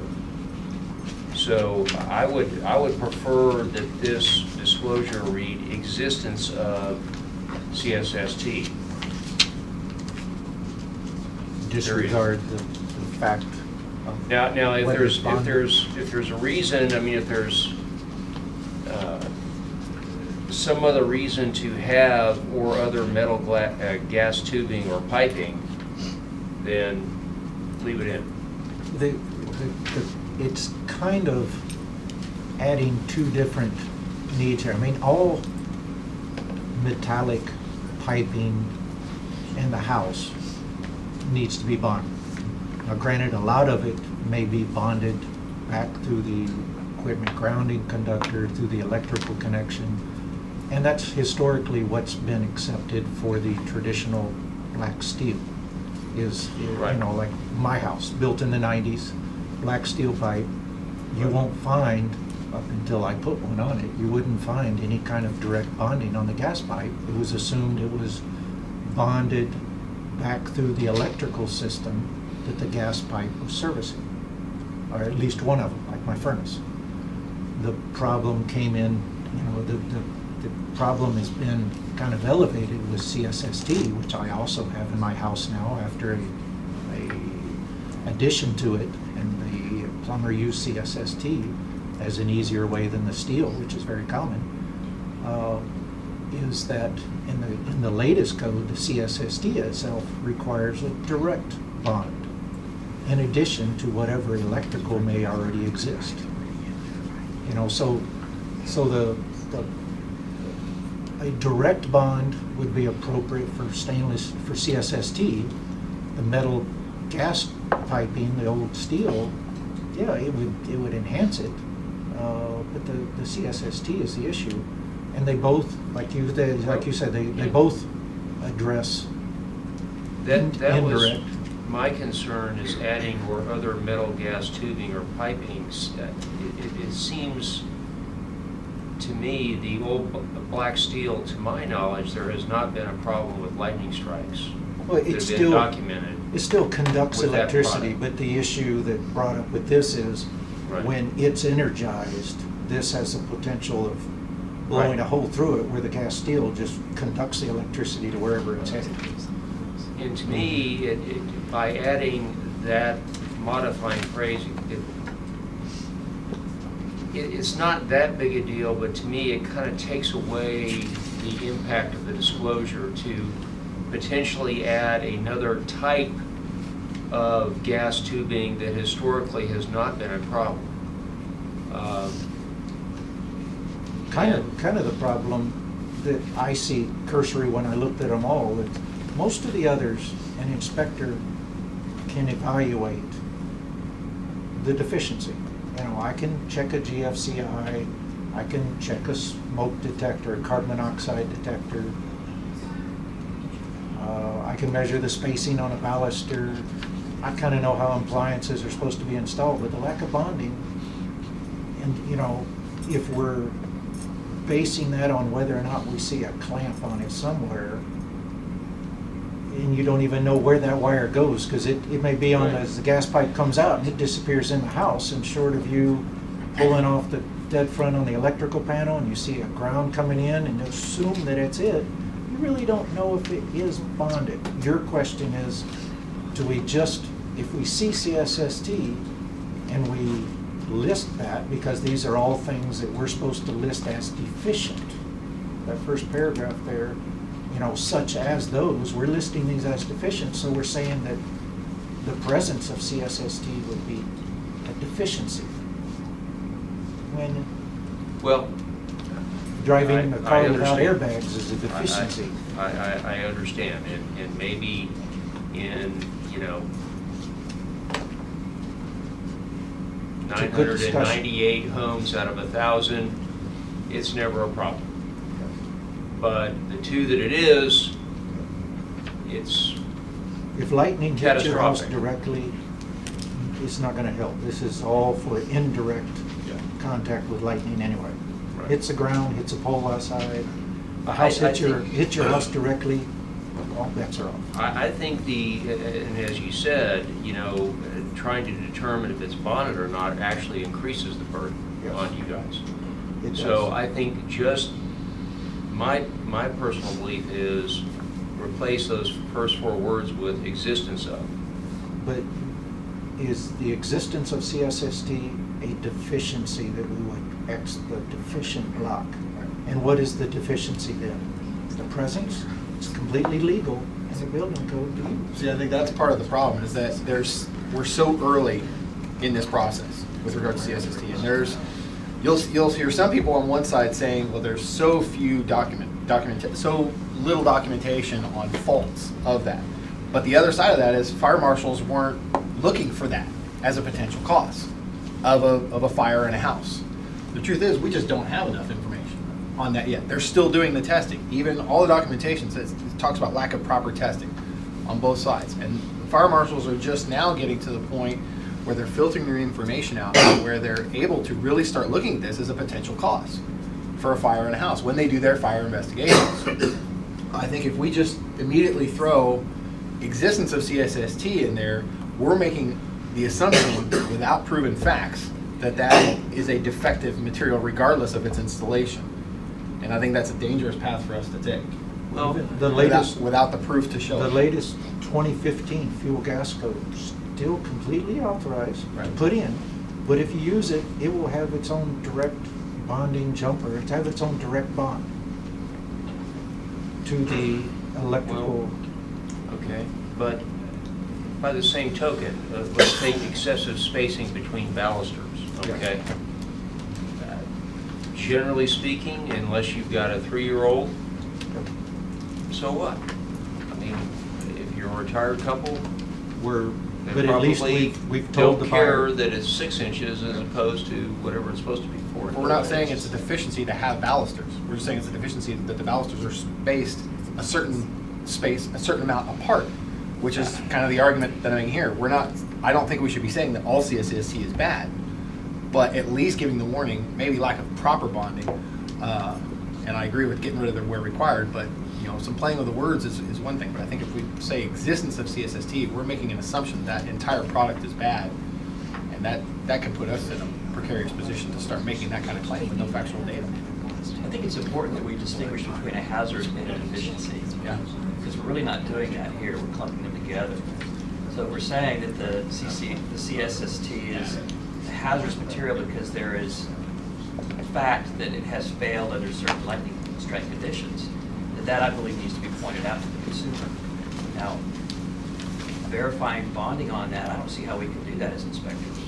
That's a technical analysis. Well, this isn't saying that we're going to be verifying the bonding. The only thing this is for is to say that basically a lack of proper bonding can be a hazard and or a deficiency. I think That may that's be really where the we need point. to go, is just pointing out the presence of the material and the lack of proper bonding can create a hazardous condition. Right. But as we're opposed to- being asked to list it as a deficiency. Well, that's hazardous. No, we're and- not. No. No, What's the next sentence. The next sentence says right there, the Report as inspectors deficient. will report these conditions as deficient when Which performing would an put the inspection, burden on. if it can be reasonably determined. Well, I've got a problem with whole deficiency anyway, which is why I'm here on the committee, so. If you got a better word? That's on the list on the SOP committee. I'd say that right now. It's on the list. This does create an enormous amount of confusion when we call something deficient as Yes. opposed to hazardous. We may be getting into a discussion that brings up other parts of this particular form that need to be, of the verbiage changed on. You're on the right subject. But yeah, you can always add all kinds of things to there. And I've seen some that are 3-ring bound with hazards that you really want to back up and live in a tent. Well, I agree that we need to point out the presence of the material because there is a history of fault with it. So the discussion here is that last sentence. Right. Let's go around the table with the members here. What is your comment? Well, I was going to get comments of the members and then comments from the public, because we got 2 that discusses. Brad? Let's get the public comments. You want the public comments first? Okay. We've got 3 now. Too late.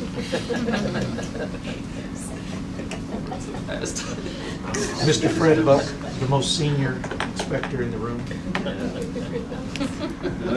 Not the oldest, just the most. 161, is it? here, Pass this one down here. I think, well, sure, I got a note for everybody. Yes. Give one to this guy. As I pass this thing down to you, I'm just going to read to you what this is. This is part of an education opportunity that I'd like to share with you. And I guess I first need to thank all of you for the time that you spend as part of this committee, and especially the new members of this committee. I think there's some great opportunities to see some things improved with the inspectors committee and the reports and the standards of practice. Specifically, what you have before you that I just passed out is a document proclamation from the state of Texas, from the governor's office. It was dated October the 22nd, 2014. I'm going to read through this quickly just so that some of you who have not seen it or not aware of it. And this may help in your deliberation to say, are we covering all the bases here? What's already been done? What's out there? And do we need more time to think this through? For example, the last legislative session that met, unfortunately it's every other year, not all the time in Texas, but 2 years ago, House Bill number 1988 had to do with CSST. So the legislature does have some involvement with addressing this topic. That bill never got out of committee, and that's another discussion, but my point is the legislature says here's the rules that the executive side of the state of Texas needs to follow. The Real Estate Commission is part of the executive branch of the state. The rules are written by the legislature, they're brought over to you, and you decide how do we put some teeth into this or some use of this for the inspectors, for the licensees. So my point is to say the state of Texas governor to all these presidents shall come. Greetings, know ye shall, this official recognition is presented to all offerings. In other words, this is written to the people of Texas. And the title of this is CSST Safety Day. I'm curious, just as a sidelight, if there's going to be a black iron pipe safety day, but my point is to say, why is there a CSST Safety Day? There must be a reason that the governor decided to make this proclamation. So when it says, across Texas, homeowners and buyers, and I would add to that, property managers, renters, our family and friends that stay in our houses or come to our houses to visit. They work with a myriad of professionals, those licensed professionals for lots of state agencies, to ensure that their homes are safe and well built. We got rid of the Texas Real Estate Construction Commission, but that's another discussion about being well built. The point is, the goal is to build houses, and that they're safe and well built. While the need for sturdy foundations and proper electrical wiring seems obvious, other safety measures are less widely known. So there's a safety feature that needs to be placed on this product, and the governor is acknowledging that in this proclamation. Corrugated stainless steel tubing is a type of flexible piping used to distribute natural gas or propane throughout homes. While CSST has many benefits, improperly bonded tubing can cause serious damage when lightning strikes, including gas fires or gas leaks. The point that's made right here is to say, what you just said a few minutes ago, is it properly bonded, and does proper bonding to this product reduce fires? Does it stop fires? And it brings up a new topic here that this agency has never ever addressed to my knowledge, and that is we're going to provide standards for electrical wiring in the house, but we're not providing standards for acts of God, acts of nature, lightning, tornadoes, hurricanes. If something happens after we do an inspection that's tragic, like an act of God or act of nature, we're not responsible for that. In this particular case, this is an act of God, and it's addressed right there as lightning. It says, as you gather to raise awareness of this important topic or issue and encourage homeowners to have a licensed electrician inspect the CSST. Now, the governor didn't say a licensed real estate inspector. He didn't say a licensed plumber. He said a licensed electrician. So I propose to you that the Texas Department of Licensing and Regulation needs to take this up and decide how they're going to communicate to home buyers and home occupants, homeowners, especially the legacy homes. Legacy meaning the house was built before bonding was required. Because that's kind of something we haven't talked about here as a group. The inspectors are being held at this level of responsibility to say every home that we see, whether it was built prior to 2000 in the 90s or built in the last 5 or 6 years, where it's under construction today, do we have to make a difference as to the age of the house as far as the bonding goes? The answer is no. We have to report the same thing no matter what the age of the house is. But this is saying you better have a licensed electrician inspect the CSST. So my question is, for the OP-I, should we mention maybe have an electrician take a look at this? I don't know. And then the last part of it says, even the First Lady, Anita Perry, agrees with the governor that this is an important topic. I'll leave you with the question of pending legal action from the legislature directing this agency as to what to do with CSST. As inspectors, you're faced with a challenge here to decide where's the balance in all this. How do we give a green light to homeowners and home buyers or occupants of homes that their house is safe. It's a significant concern. Even the governor says it's a big safety concern. And with that, I'll close my comments and ask for any questions or Questions for Mr. Buck? Thank you. Thank you. The next person, Joe. Oh, Hi, my name's Joe Gonzalez. I'm an inspector from Houston, and just a couple things that I wanted to mention with regard to CSST. I would argue, as far as our SOPs go, that they really don't cover inspectors with CSST. The reason why is it is a supplemental bonding. It's an additional bond. The other thing, as far as us being able to determine if it's correctly bonded, in the new 2015 National Fuel Gas Code, the International Fuel Gas Code, and the United Plumbing Code, the requirement is the bonding wire be no longer than 75 feet in length. I don't know how in the world we're going to determine the length of that bonding wire. So I think we got to be careful in how we proceed with this. But again, this is actually this is an additional bonding.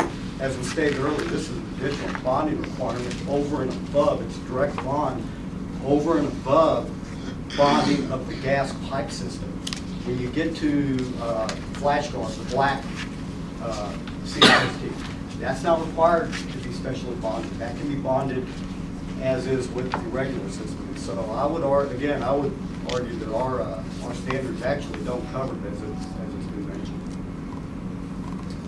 And somebody else brought up, Lee brought it up with regard to reporting about not being enough information.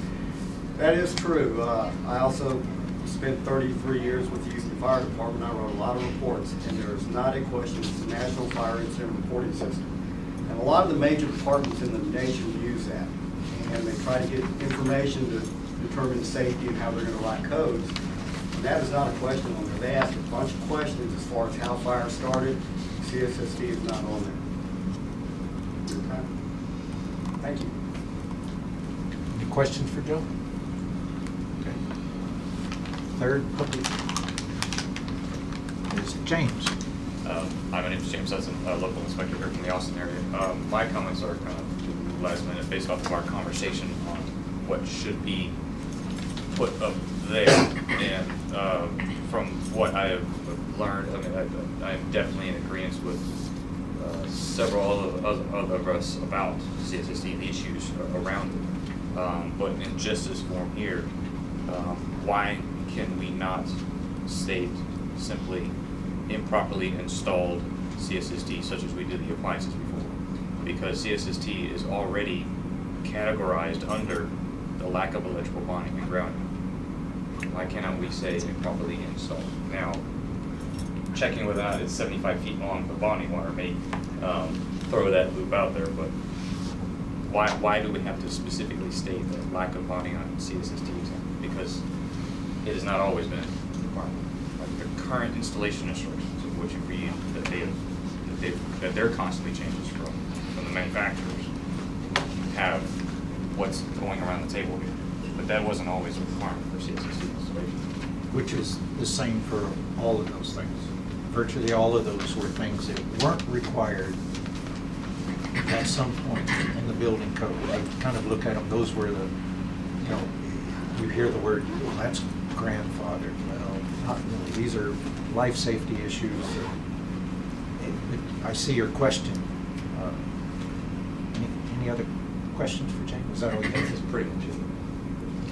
May I just say something? Yes. When you start using a phrase improperly installed, you're now following that gas line all the way through the house on a home that's built, let's say it is a 2000 or 1998 home. You can't see through the walls. You can't necessarily, if it's running through the attic, know that it's properly installed in all locations. Sure. So I feel like saying improperly installed runs the whole, you have to follow that line through the whole house and hope that, that it's protected in the right places and, Well, maybe and maybe bonded when you get to appliances. There's another, type of bond at a water heater, at a furnace. And I think they're starting to maybe require, additional bonding along the lines. So I would stay away from that because that assumes that you know that it's completely, positively, 100% installed correctly through the whole system of the gas line. So I'm not criticizing, I'm No, just just a saying thought. I that was we need to trying be to careful figure out how about. to combine those two, because Right. since it is a recent addition to their installation instructions, Right. and what they publish from the manufacturer is what's been passed around the table there. Right.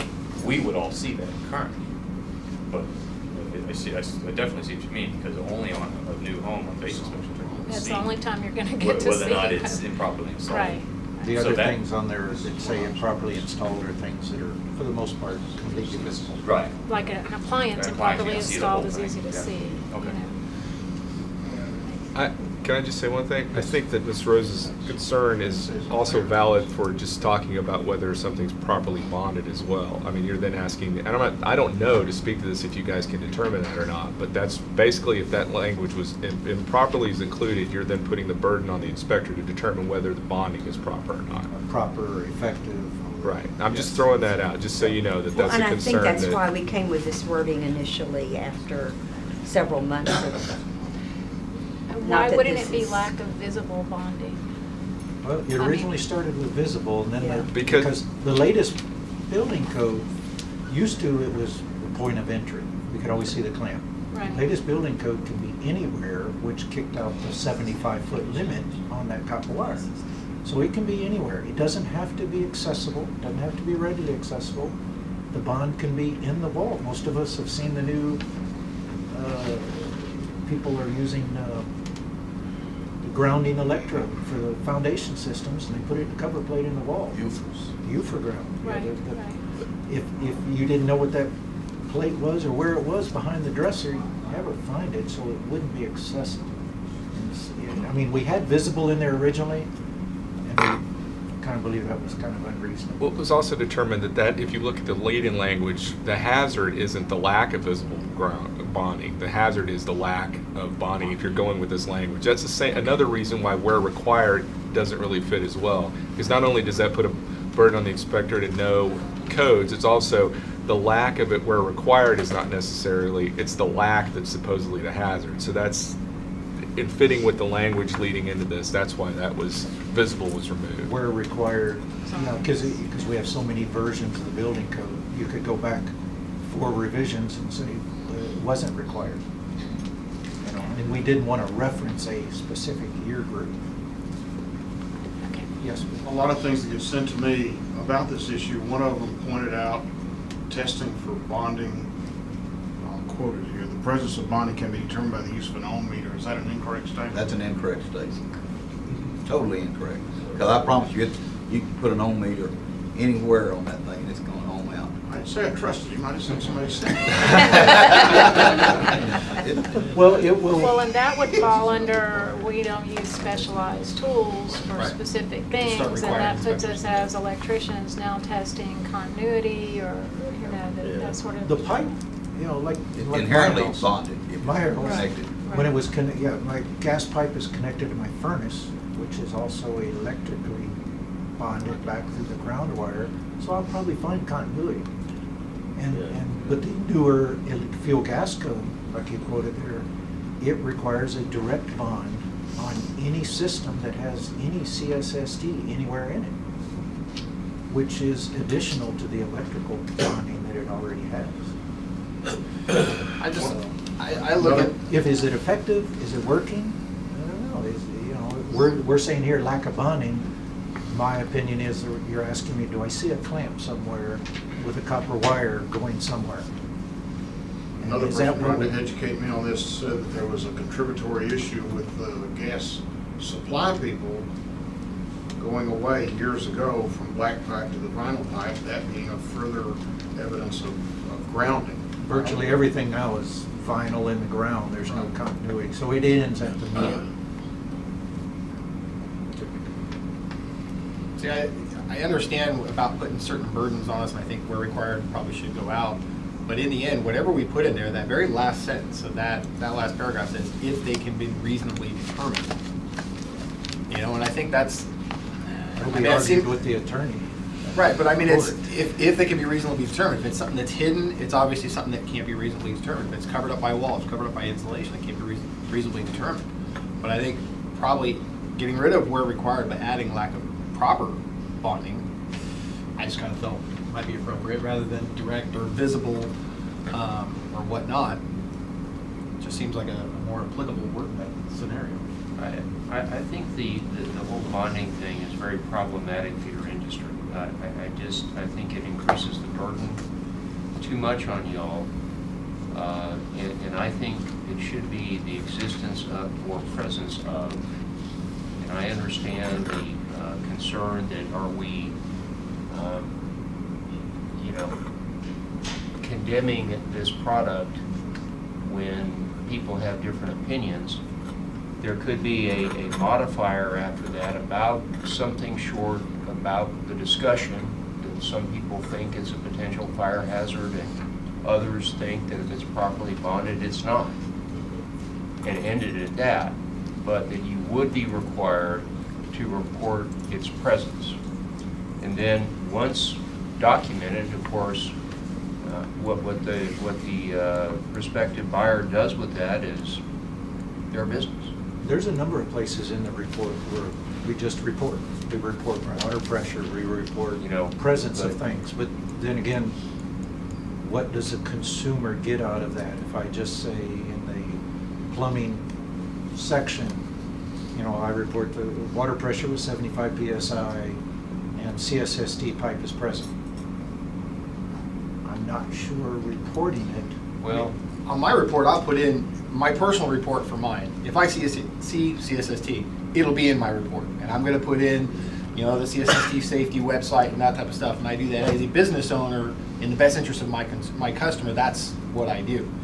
But I think if we start putting just CSST up there, if you look at the intent of that paragraph, you can't just put CSST and not put aluminum wiring and not start putting Federal Pacific stab lock panels and start putting 20 million other things that are in there. And that thing's gonna be 30 pages if we start just saying all CSST. And then it's just a checklist. It exists, it exists, it exists. And I think if we start by just putting CSST instead of addressing what we're trying to, which is the bonding part of that, then we're opening up a can of worms that it's gonna be bottomless before we do that. Well, I think some disclosure is better than nothing. I just see my understanding is that bonding is not a panacea for the problem, number one. Number two, I see it as actually increasing y'all's burden.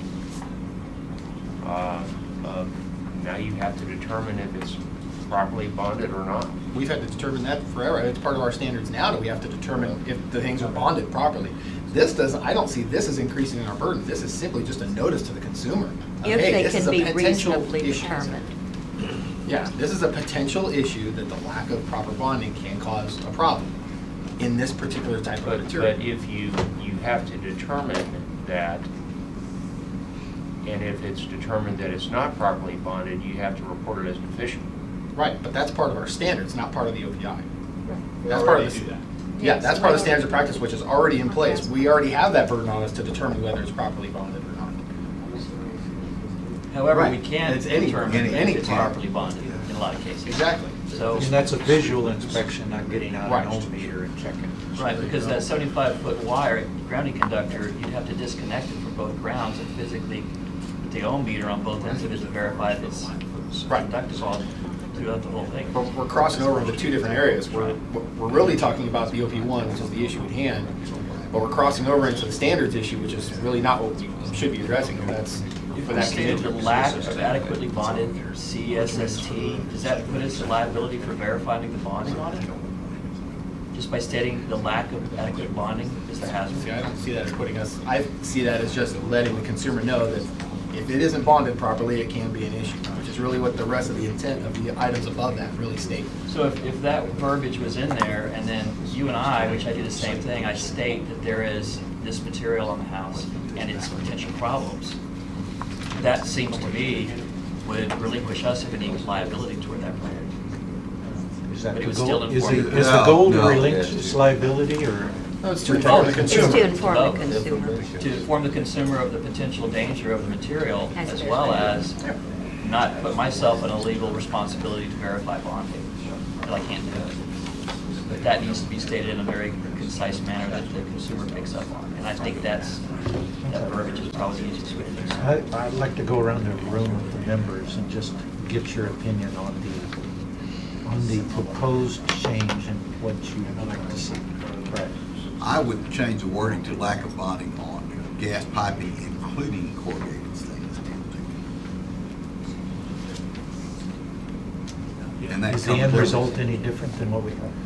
It's probably better. Okay. Would you take out what it was like? I'd leave it lack of bonding on gas piping, including corrugated stainless steel tubing, period. Yeah, let me just put a note on here, so, I'm sorry, was it black? Great. I'm fine with either way. I definitely think we ought to take out where required, but I would just leave it as lack of bonding, either the way Brad mentioned it or the way it's up there. Either way, it's fine with me. We're just trying to notify the consumer that there could be an issue. So your belief is we're looking for a lack of, we don't have the word visible, Bonding. but you're just looking for a bonding claim. Because we don't, everybody that's an inspector here knows, the only way you can really know if that's put in there right or wrong is if you're there when the house is being built and you're watching the plumber run that pipe. That's the only way you're gonna know. If the pipe And we're not itself there. is. Right, and we're not there at that point. Even then, it's the electrician you gotta watch. Yeah, then Plumber. check the electrician, go back and watch the electrician, did he do what he was supposed to? There's no way we can do that, but this is all we can do. So you would like to see inspectors make a comment as deficient if they don't see a bonding clamp somewhere on the gas pipe? That gas distribution. Right. And that's exactly your. what mine does. And that's all we can do. Okay. And it doesn't have to be distribution. It can just- Diane? If that body, you can change it. I guess I'm on the, I agree with all of it except the where required, but I just like the word of lack of proper bonding on corrugated stainless steel tubing. I think that makes it Have we, somewhat of a distinction. have we had issues with Huh? improper bonding? Or Well, just no- I What mean, here we're constitutes saying proper and we- bonding, improper? they're- Manufacturer's recommendation or? Well, manufacturing's recommendation trumps code typically, right? But then But- when we would have to know the manufacturer of And the when it was pipe. put in and and when then- they've yeah, changed their okay. stuff. So if you just say So I lack take that out. of bonding. Lack of bonding. I agree mean, with are everything we except assuming where it's- required. Are we assuming it's bonded or not? Not that the bonding is improper, it's just the lack of bonding? Right. Correct. So, Okay. So yeah. lack of bonding I is agree. a good phrase. Everything but where required. Where required. So far, we'd like to Everybody drop agrees it. with that? Yes. Say it. Brian? I think this whole lead-in phrase is founded upon a fallacious belief that bonding is the cure. Yes. And I think the disclosure requirement should be presence of CSST, period. Regardless. But we're not talking about just CSST, Ron. We're talking about all gas piping. Well, now, and that includes the traditional black pipe? Yes, sir. I think if you add, no, I think it should end with CSST, because if you start adding in other products that historically have not ever had a hazard issue with them, with the product in and of itself, that you're hiding, not hiding, but you're taking away from the disclosure. So if that line there said lack of bonding on CSST and ended, and the belief is that metal gas tubing or piping is incorporated on the bullet before it already, I can live with that would enhance the importance of CSST and just stop right there, because other gas metal piping has been, I mean, it's kind of, indirectly, it's in the one above it already. And Right. it hasn't been a big issue for the last 100 years. Again, the word I have a problem with is indirectly there. If I'm a consumer and I'm reading that, Indirectly. right. I look at lack of electrical bonding and grounding, my mind immediately goes to the electrical system. I read the line below it, it immediately goes to the gas supply system. I mean, it immediately puts more attention directly on, not only does your electrical system need to be grounded, but your gas system needs to be grounded too. I don't think that Which it most has been. consumers realize the system that makes a house Right. electrically grounded and bonded. So I think that- personally, I like keeping that separate because I think from a consumer standpoint, it adds emphasis to the gas supply system and ensuring that the gas supply system is properly grounded and bonded. And a consumer would bring up But that question to clarify. They But I would can get see it. Brian's comment that when we throw in other gas metal tubing, it kind of deflates the importance of CSST if it wasn't a standalone. Is that what we're wanting to do? Is highlight CSST? But the other gas metal tubing has to be bonded too. I mean, it's no. And it always has been. And it is an electrical bonding that's in the field before. We're wanting to highlight CSST. Right. So that's the intent of adding this to the hazards. So if we Yes. backed up the deletion instead of just where required, if we went all the way up to or. Or Lack of bonding on CSST, which is the second comment. And Tony, you got one up there. Yes. Is that what we're looking for? Backing up here. I can live with Yeah, as long as we keep the lack of bonding in there, not just. You prefer just the presence of Presence of. CSST? But if looks like I'm gonna be defeated on that, I think. Well, your some- opinion is okay. valuable, don't worry Well, about that, it. I've stated my opinion, and I don't want to Okay. belabor Okay. y'all to listen to it again, but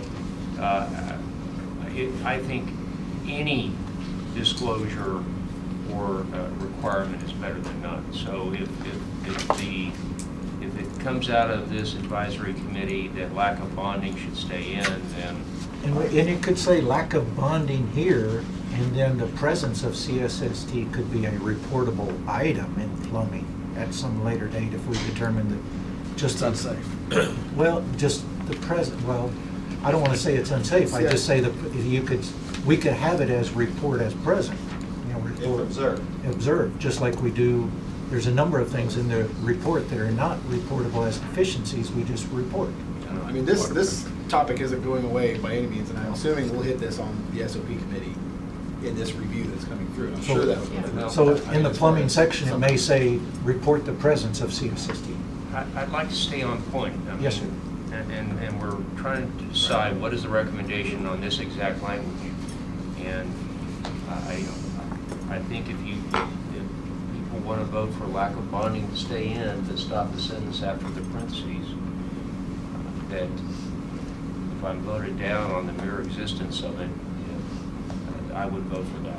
The challenge is also listing something as a deficiency that has been deemed by the industry, the code. By our governor. Well, it's With been having deemed, benefits. Former governor. if it's listed and labeled and authorized to use in a home, it's hard for us to say it's a deficiency. You go out on a brand-new house, they haven't even got the keys for it, and you're saying it's got a deficiency because they plumbed it with something that is. I personally know production builders, which of course are always worried about margins, Yes. that are stopping use of this product. Oh, there's cities that are immediately, they're banning it too, but, and that's, my issue is there isn't enough information to prove that this material is bad. There could have been any number of things that caused, because in the Brendan Teal situation, that was bonded properly. Right. You know, that wasn't the issue, but we don't really know what the action, if it was just the material itself, or if there was a defect in that particular material. The issue is still new as far as the research is concerned. To make that determination, I think if we start opening that broad door, we're saying that this product is bad and shouldn't be used. No, we're not saying that. We're saying we are making a disclosure. We're not condemning the product. But by making a disclosure about a specific product, we are condemning it. Well, this is having us listed as a deficiency, and I understand. And as a hazard. And as a The hazard. lack This of is bond, the lack of bonding. The lack is of the bonding. No, I deficiency. understand. Right, but if you just to said the exists point, bonded, is that? If you just listed its existence, you're essentially saying it is hazardous by its mere presence. Right. Yeah, but what we're Which saying. may be true eventually But that hasn't been proven to proven. be true, but right now it is a claim, Right. not a fact. The only problem with that is how many more people have to go through with the Teal family before somebody has the fortitude to say, we're going to make a stand. We are going to, at least at a minimum, inform buyers that, you know, are we going to wait for 5 more houses to burn down and three more people to die? I mean, Okay, so let's. I think this actually protects your industry, because if you don't say anything, you know, I'm by no means a scholar on y'all's legal liability, but I am not sure that those minimum standards in a court of law are going to, in a straight negligence claim, be the only standard by which you are, you know, that a judge might submit something beyond those minimum standards. And so I think this disclosure actually protects your industry. Well, let's take the flip side of the coin. Let's say that in the Brennan Teal case, they've come to find that the actual manufacturer where they built the pipe itself, there was some deficiency in the machine that built it, and a certain series, you know, that has to be recalled. Okay, but the proper production of this type of material is perfectly fine as long as it's bonded properly. Okay, and they find that we don't know that. It may not be that at all. It may be that the material is bad. We don't know, which is part of my problem with clumping it all into one thing and telling a consumer that it's bad. But let's just say the other side of the coin, that it just happened to be a particular run of this that was bad, and now we put this in there, and now could we at that point not be held culpable because we're telling the consumer that this product is bad with no factual basis behind it? That's a very valid point, and I don't know enough about the facts of the Teal case, but my understanding is this material, non-defective material, has been tested many times in lightning labs, and holes blow out. Now, in the particular Teal case, maybe it was a isolated manufacturing defect, and I think that's a very valid point, but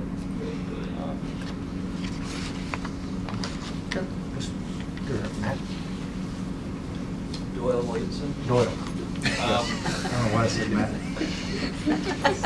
Doyle. You'll get called worse. It's our friend. I think we really open up a can of worms by adding this in, period, because there's a lot of other things we should be adding into, really, when it comes down to it. We're already discussing bonding and grounding, but yet we're repeating it again on the CSST, the very next sentence. If we're going to try to cover the gas tubing, why don't we just change the bullet point above saying the lack of electrical bonding and grounding on plumbing, electrical, and gas lines, plumbing, electrical, Well, and gas systems? The one above it includes appliances, it includes everything. So if we leave it at that, Yep. and then we just point out, if we change the SOP to specifically state the type of gas line material, then at least the inspector, until this is proven as a defective material through the industries that test it, I feel like we're stepping on thin ice saying that this stuff is defective. Keep those notes for the SOP subcommittee. Well, part of why this is in here, and you probably don't know this, we had to have a special committee meeting, was it the end of January, I think it was? It was.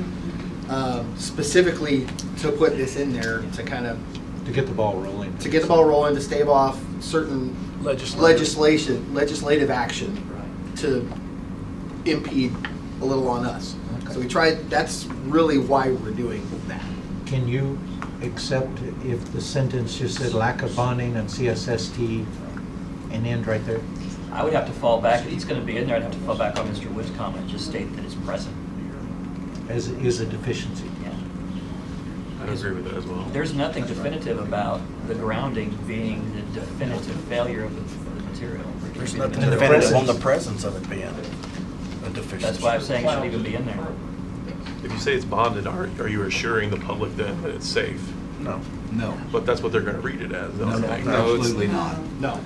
It's right, it's safer Safer. to be bonded. Even the industries, yeah. Yeah. It enhances. But just as a the general safety. layman person looking at that, it seems like, oh, it's been inspected. Well, we're not it's trying safer, to, But we're just trying to, we were tasked with ensuring that it's as safe as it can be. We're not going to have Ralph Nader's car that he wanted 40 years ago. I mean, the home is inherently dangerous, and it always will be dangerous. This is one step for us to help inform a buyer that it's gonna be a little safer, less dangerous, safer.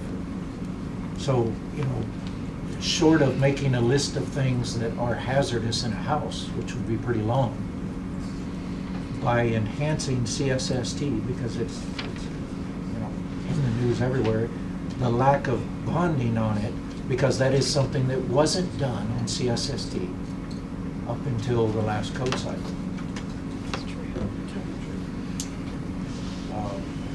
And I'm comfortable with adding that as one of the other hazards, is unbonded CSST, believing that metal gas piping, like Brian said, is in the bullet before it.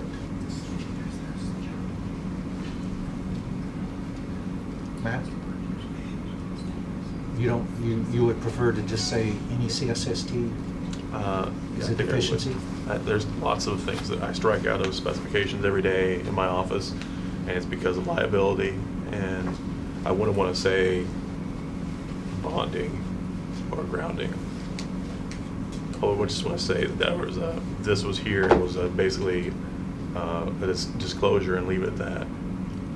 That it's present. It's present. But if that's what we want to do, this would not be the place, I don't think, to just say it's present. That would be in the actual standards. Lee? Oh, Robert. Well, this is a damned if you do, damned if you don't, isn't it? Mm-hmm. We've been agonizing with this for, what, 6 months? Longer Longer. I've lost track. I'm just thinking as a consumer, with something in there, with this language, drop the where required, it alerts a consumer to ask more questions. And that's all I'm looking for. As a mother and someone who just put in a gas line at great expense from my alley into my house, I stayed in the trenches with guys for 2 days over this, right? So, I mean, there is an awareness. We're trying to just get something in to give you all a hinge to have that conversation. And I fully agree, but I don't know that it's in our power to do some of what we would like to solve the harms of this with, so. And putting this here doesn't tell you even have it at your house. It's Right, just saying right. that to us as inspectors, we're going to. Hopefully you would pick We're up gonna and note list this it. to us. If it's present, it's not bonded. It makes no reference to even, most people, We were most trying would to know get- if you have gas piping, period. Right, some of my friends don't know if they even have gas into their house. Right. I mean, let's be honest, No, there's I know. not everyone's out there in the trench for 2 days, but it at least gives you all a hook to have the conversation, which is what we want to do, is bring this forward to people so they can ask these questions. Educate the consumer. So what That's do you it, feel that's it. comfortable with? I'm comfortable with several variations, and then the language where required out. But the way you had phrased it, either ways Do you like gets it one there. or two? The best. Removing the gas piping entirely and just focusing on CSST, or? Either way, you all are the inspectors. I'm comfortable. I just read policy. I think by putting just the presence of CSST, we're opening that form up just for an ungodly amount of things that will end up being on there, of stuff that we see that we know has deficiencies, that have been proven to have deficiencies, to where CSST is not. So I think if we just put the presence there, we're actually putting ourselves in a much worse position for that particular statement. I agree with getting rid of where required, but my preference would be for the first one and not the second one. The reason being, not every consumer, if you just read lack of bonding on corrugated stainless steel tubing, is going to know what you're talking about. They aren't necessarily going to know that that is a gas line. There's nothing in there that talks about it being, That's a good. from a consumer standpoint, corrugated stainless steel tubing can mean anything. But without a direct reference to the fact that it's part of the gas piping system. To say lack of bonding on corrugated You mean like a stainless steel corrugated gas. stainless steel water line? Yeah, I mean, but, You're talking water here? but people, exactly. I mean, you never know what consumers are going to do, and that's really what this is for.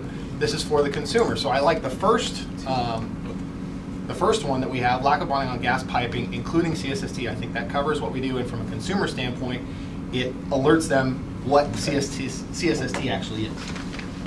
Okay, we've gone around the table. I'm open for a motion.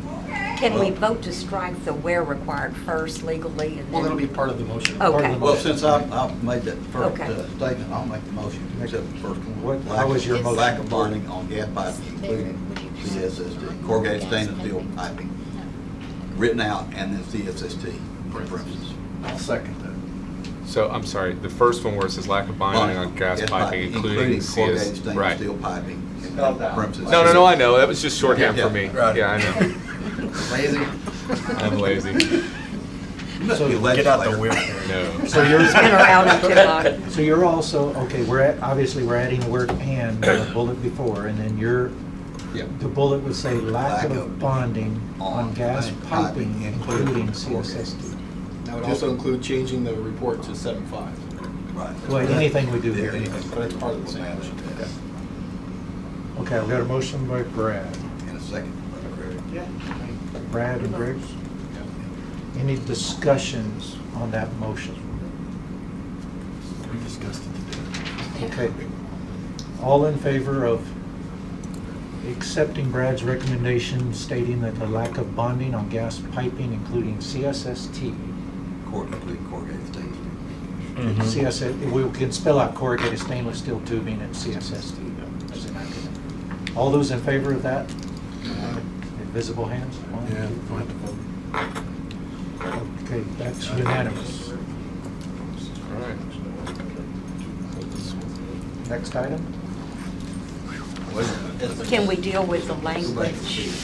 on Oh, language on what? Lack of bonding on gas piping, including. yeah, it's right You got here. it. He just missing the close. Lack of Okay, bonding. He's got okay, it. that's just changed. All right, I'm with you. Do we want Thank to I make tried a to be unlazy. recommendation to visit the wording on the form to strongly suggest the usage instead of On voluntary? the OPI. Yeah. So this, you say this automatically makes a change This on will the change, OPI? this language will change on the OPI, but Commissioner Jones had mentioned was changing the, this voluntary on the OPI form. Would that be a separate agenda? Yeah, before we do that, let's ask general counsel, We can't- is it's it not sufficient posted. notice?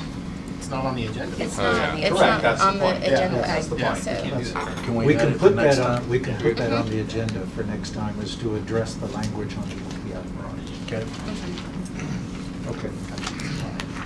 Item number 7, discuss some possible action regarding providing a Spanish translation of the standard inspection report form.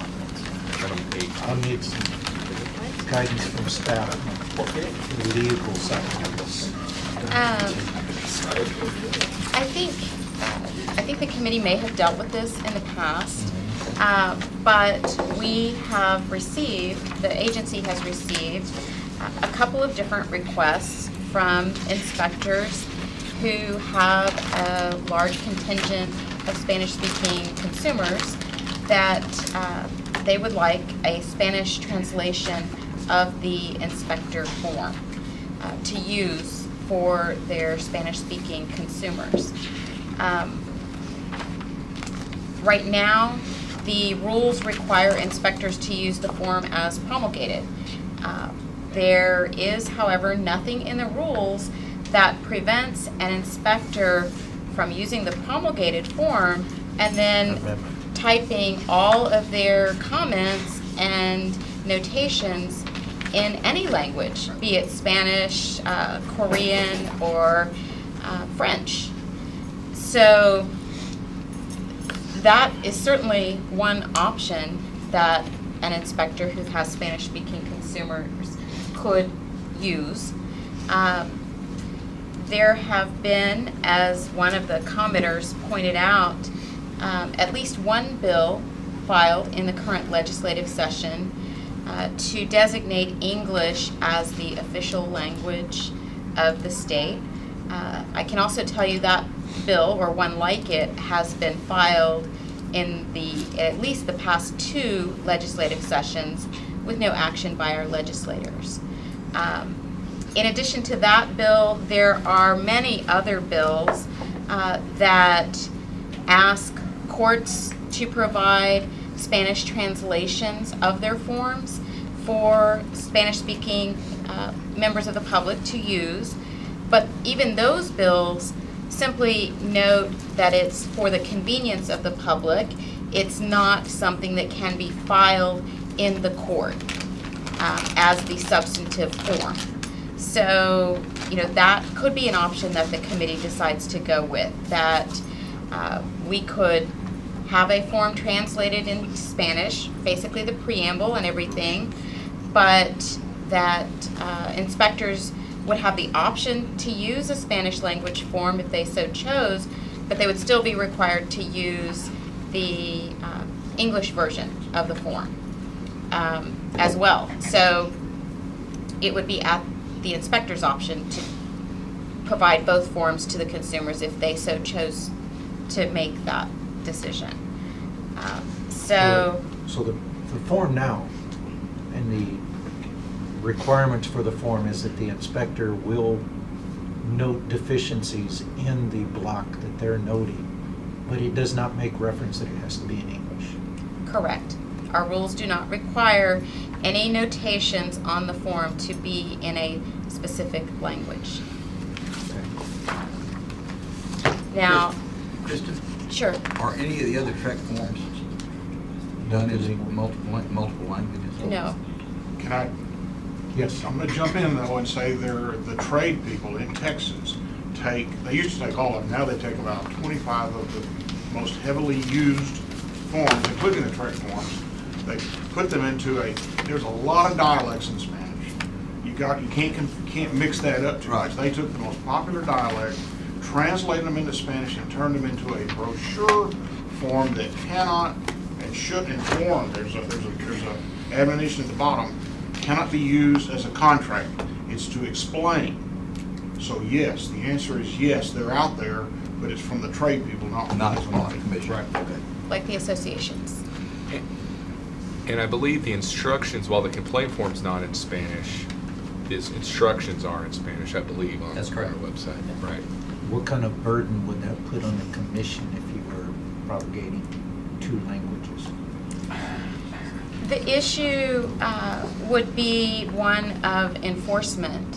If we were to receive a complaint on an inspection that was performed and the document that was used was a Spanish form, then our office would have to be able to obviously read and evaluate that form to determine whether the form and any of its comments were in violation of the rules and the SOPs.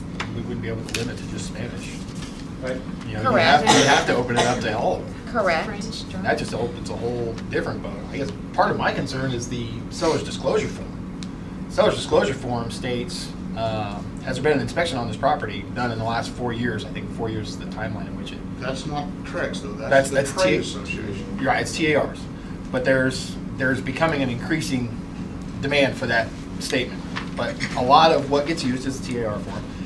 And as a seller selling a property, you have to disclose any and all deficiencies by law, what's there. And if they have an inspection report that's in Spanish, to try and give to a prospective buyer, that adds a whole new dimension to things. It's a nightmare. Yeah. So there is a separate issue there, and that is that our current forms, while the form itself is promulgated only in English and must be used, the part that the inspector fills out, if the inspector is Vietnamese and wants to write it in Vietnamese for their Vietnamese client, there's no prohibition against that, okay? So we still have that same burden if that client were then to file a complaint against that inspector and provide us with a copy of the report. It's in Vietnamese, and then we would ask, and this is what we've done, certainly do it in education arena for people with foreign education, credentials, that it must come with a certified translation. So we put that burden back on them. we don't have a specific rule that says we can, that's a requirement that we can put the burden back on them, okay? That's just a practical thing that we do today. So we would not be able to, I mean, we would either have to go out and have it officially translated into English in order to decipher whether or not there was any violation of the standards of practice or other rules.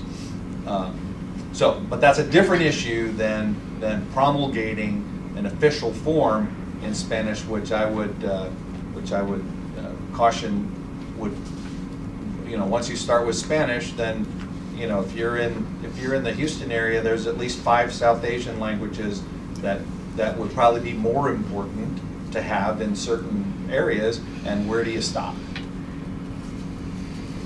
So leaving that burden with the professional to do translation on behalf of their clients, or only to serve those clients they feel comfortable communicating with, is how we leave it today. Fred? This was listed under This Spanish translation of the report form. Did you still have a comment? I thought you were doing the hearing Well, this- ¿Qué pasó, Fred? Okay. I'll pass on this and I'll hold it for another time. Okay, any discussion by members? I would actually recommend that we would lean more toward using an international standard language for all of the reports that we do, being English, because that being the most recognized language of most residents and people in Texas. If I look at a report that's written in a foreign language that I'm being asked questions about, I can't help that. Okay. Any other comments? I'll accept a motion. You don't. If there's no action, you don't Is have there anyone that wants to make a motion? Well, it says that, discussion, possible action. If there's no motion, And there's no possible action. okay. And the next item, number 9, is future meeting agendas. We've discussed one agenda item is reviewing the OPI. Does that come under your subcommittee? No, because what we were talking about is SOP. is changing the word of the OPI to send to the commission so they can send the appropriate alert. That shouldn't have to go through subcommittee first, I would think. Doesn't have to, you can go directly do it as a full. I think we just go. So we directly just to put it that. on our meeting? Yeah. So everybody think about, look at the OPI and see what changes you might like for that. Anything else on future agenda items from members or staff? It's going to be a quick meeting next time. Future meeting dates. Something will come up. Yeah. Guaranteed. No, here's the fun part. Meeting dates. Staff gives us a window. What's the next Are we commission? looking at April or May? May the 4th. The next commission Oh, meeting May is the May 4th be, 4th. that's right, May the 4th be with you. It's It's International Star Wars Day. That's right. It is. It's International Star Wars Day. Exactly right. You're mixing your metaphors. This is sad, Tony, this is sad. Episode 7 Now we issues. know. Star Wars Day. Hey, episode 7's coming. Watch out. That's right. When's the next commission meeting? May the 4th. He was serious. That flew right over, Brad. That's okay. I wasn't, I was focusing on something else. May 4th, that's a Monday, right? So we need at least 10 days prior to that, We're talking the How week. about April the 1st? 14 days. 14 days prior to that. April Fool. Oh, can I, before we do this, can I ask something? We received comments 2 days before the meeting, and I tried to get those out to you guys. However, we've been, on the commission and the appraiser side, we've been trying to set up a deadline on which we'll accept comments that we send out to the committee, and then the ones that come after that, we just present at the meeting. I don't want to inundate you guys with things coming kind of piecemeal. I had to Your send you emails three. are like, oh, here's one more. Yeah. Oh, there's one more. So if you guys want to establish a deadline in which we could do that, and I could even, if we're concerned about something that needs to come to your attention prior to that, I could send it to the chair, and then he could disseminate that at that point. Well, I like the cutoff is usually when you disseminate the agenda Okay. and schedule. Okay. Which is usually 3 or 4 days before. Well, we try to do it a week ahead of A week time. ahead of I time. try to, Whatever you have at that point. At that point, Send them, And then everything will be presented at the committee meeting that comes in after that. and you might just have them over here, or up here, yes, for us Okay. to, kind of like you did with these. Okay, all right. I just wanted some clarification. Okay. So it would So be for- at the posting of the Of the materials. Okay, materials. so we're looking at a Friday or Monday? About 17? 17th is a Friday. The 10th or 17th? Any preference, staff, any 10th is not conflict? good for me. 17th good? 17th is great. 17th, okay. 17th. 17th is not good for several, Okay. well, it's not good for me and, What about the Monday, the 20th? Then we're exactly 14 days. Well, okay, 13th. yep, Is that bad? 13th would be better. Monday, the 13th? 13th is fine. Well, let's get that work. So April 13th, Monday, April 13th. About Time? 10 a.m. do we want to do a committee meeting beforehand? Are we going to need to do a committee meeting beforehand for anything? Subcommittee meetings. Or subcommittee, I'm sorry. Yeah, I want to do an SOP before that, just so we can at least within, because I have 2 new people, so. Okay. You want Get them, them all- I mean, you're gonna try a teleconference one before then, or wait until No, we'll just meet here that morning before, because it'll be the first meeting with the new committee, because they're both new members. 3 months?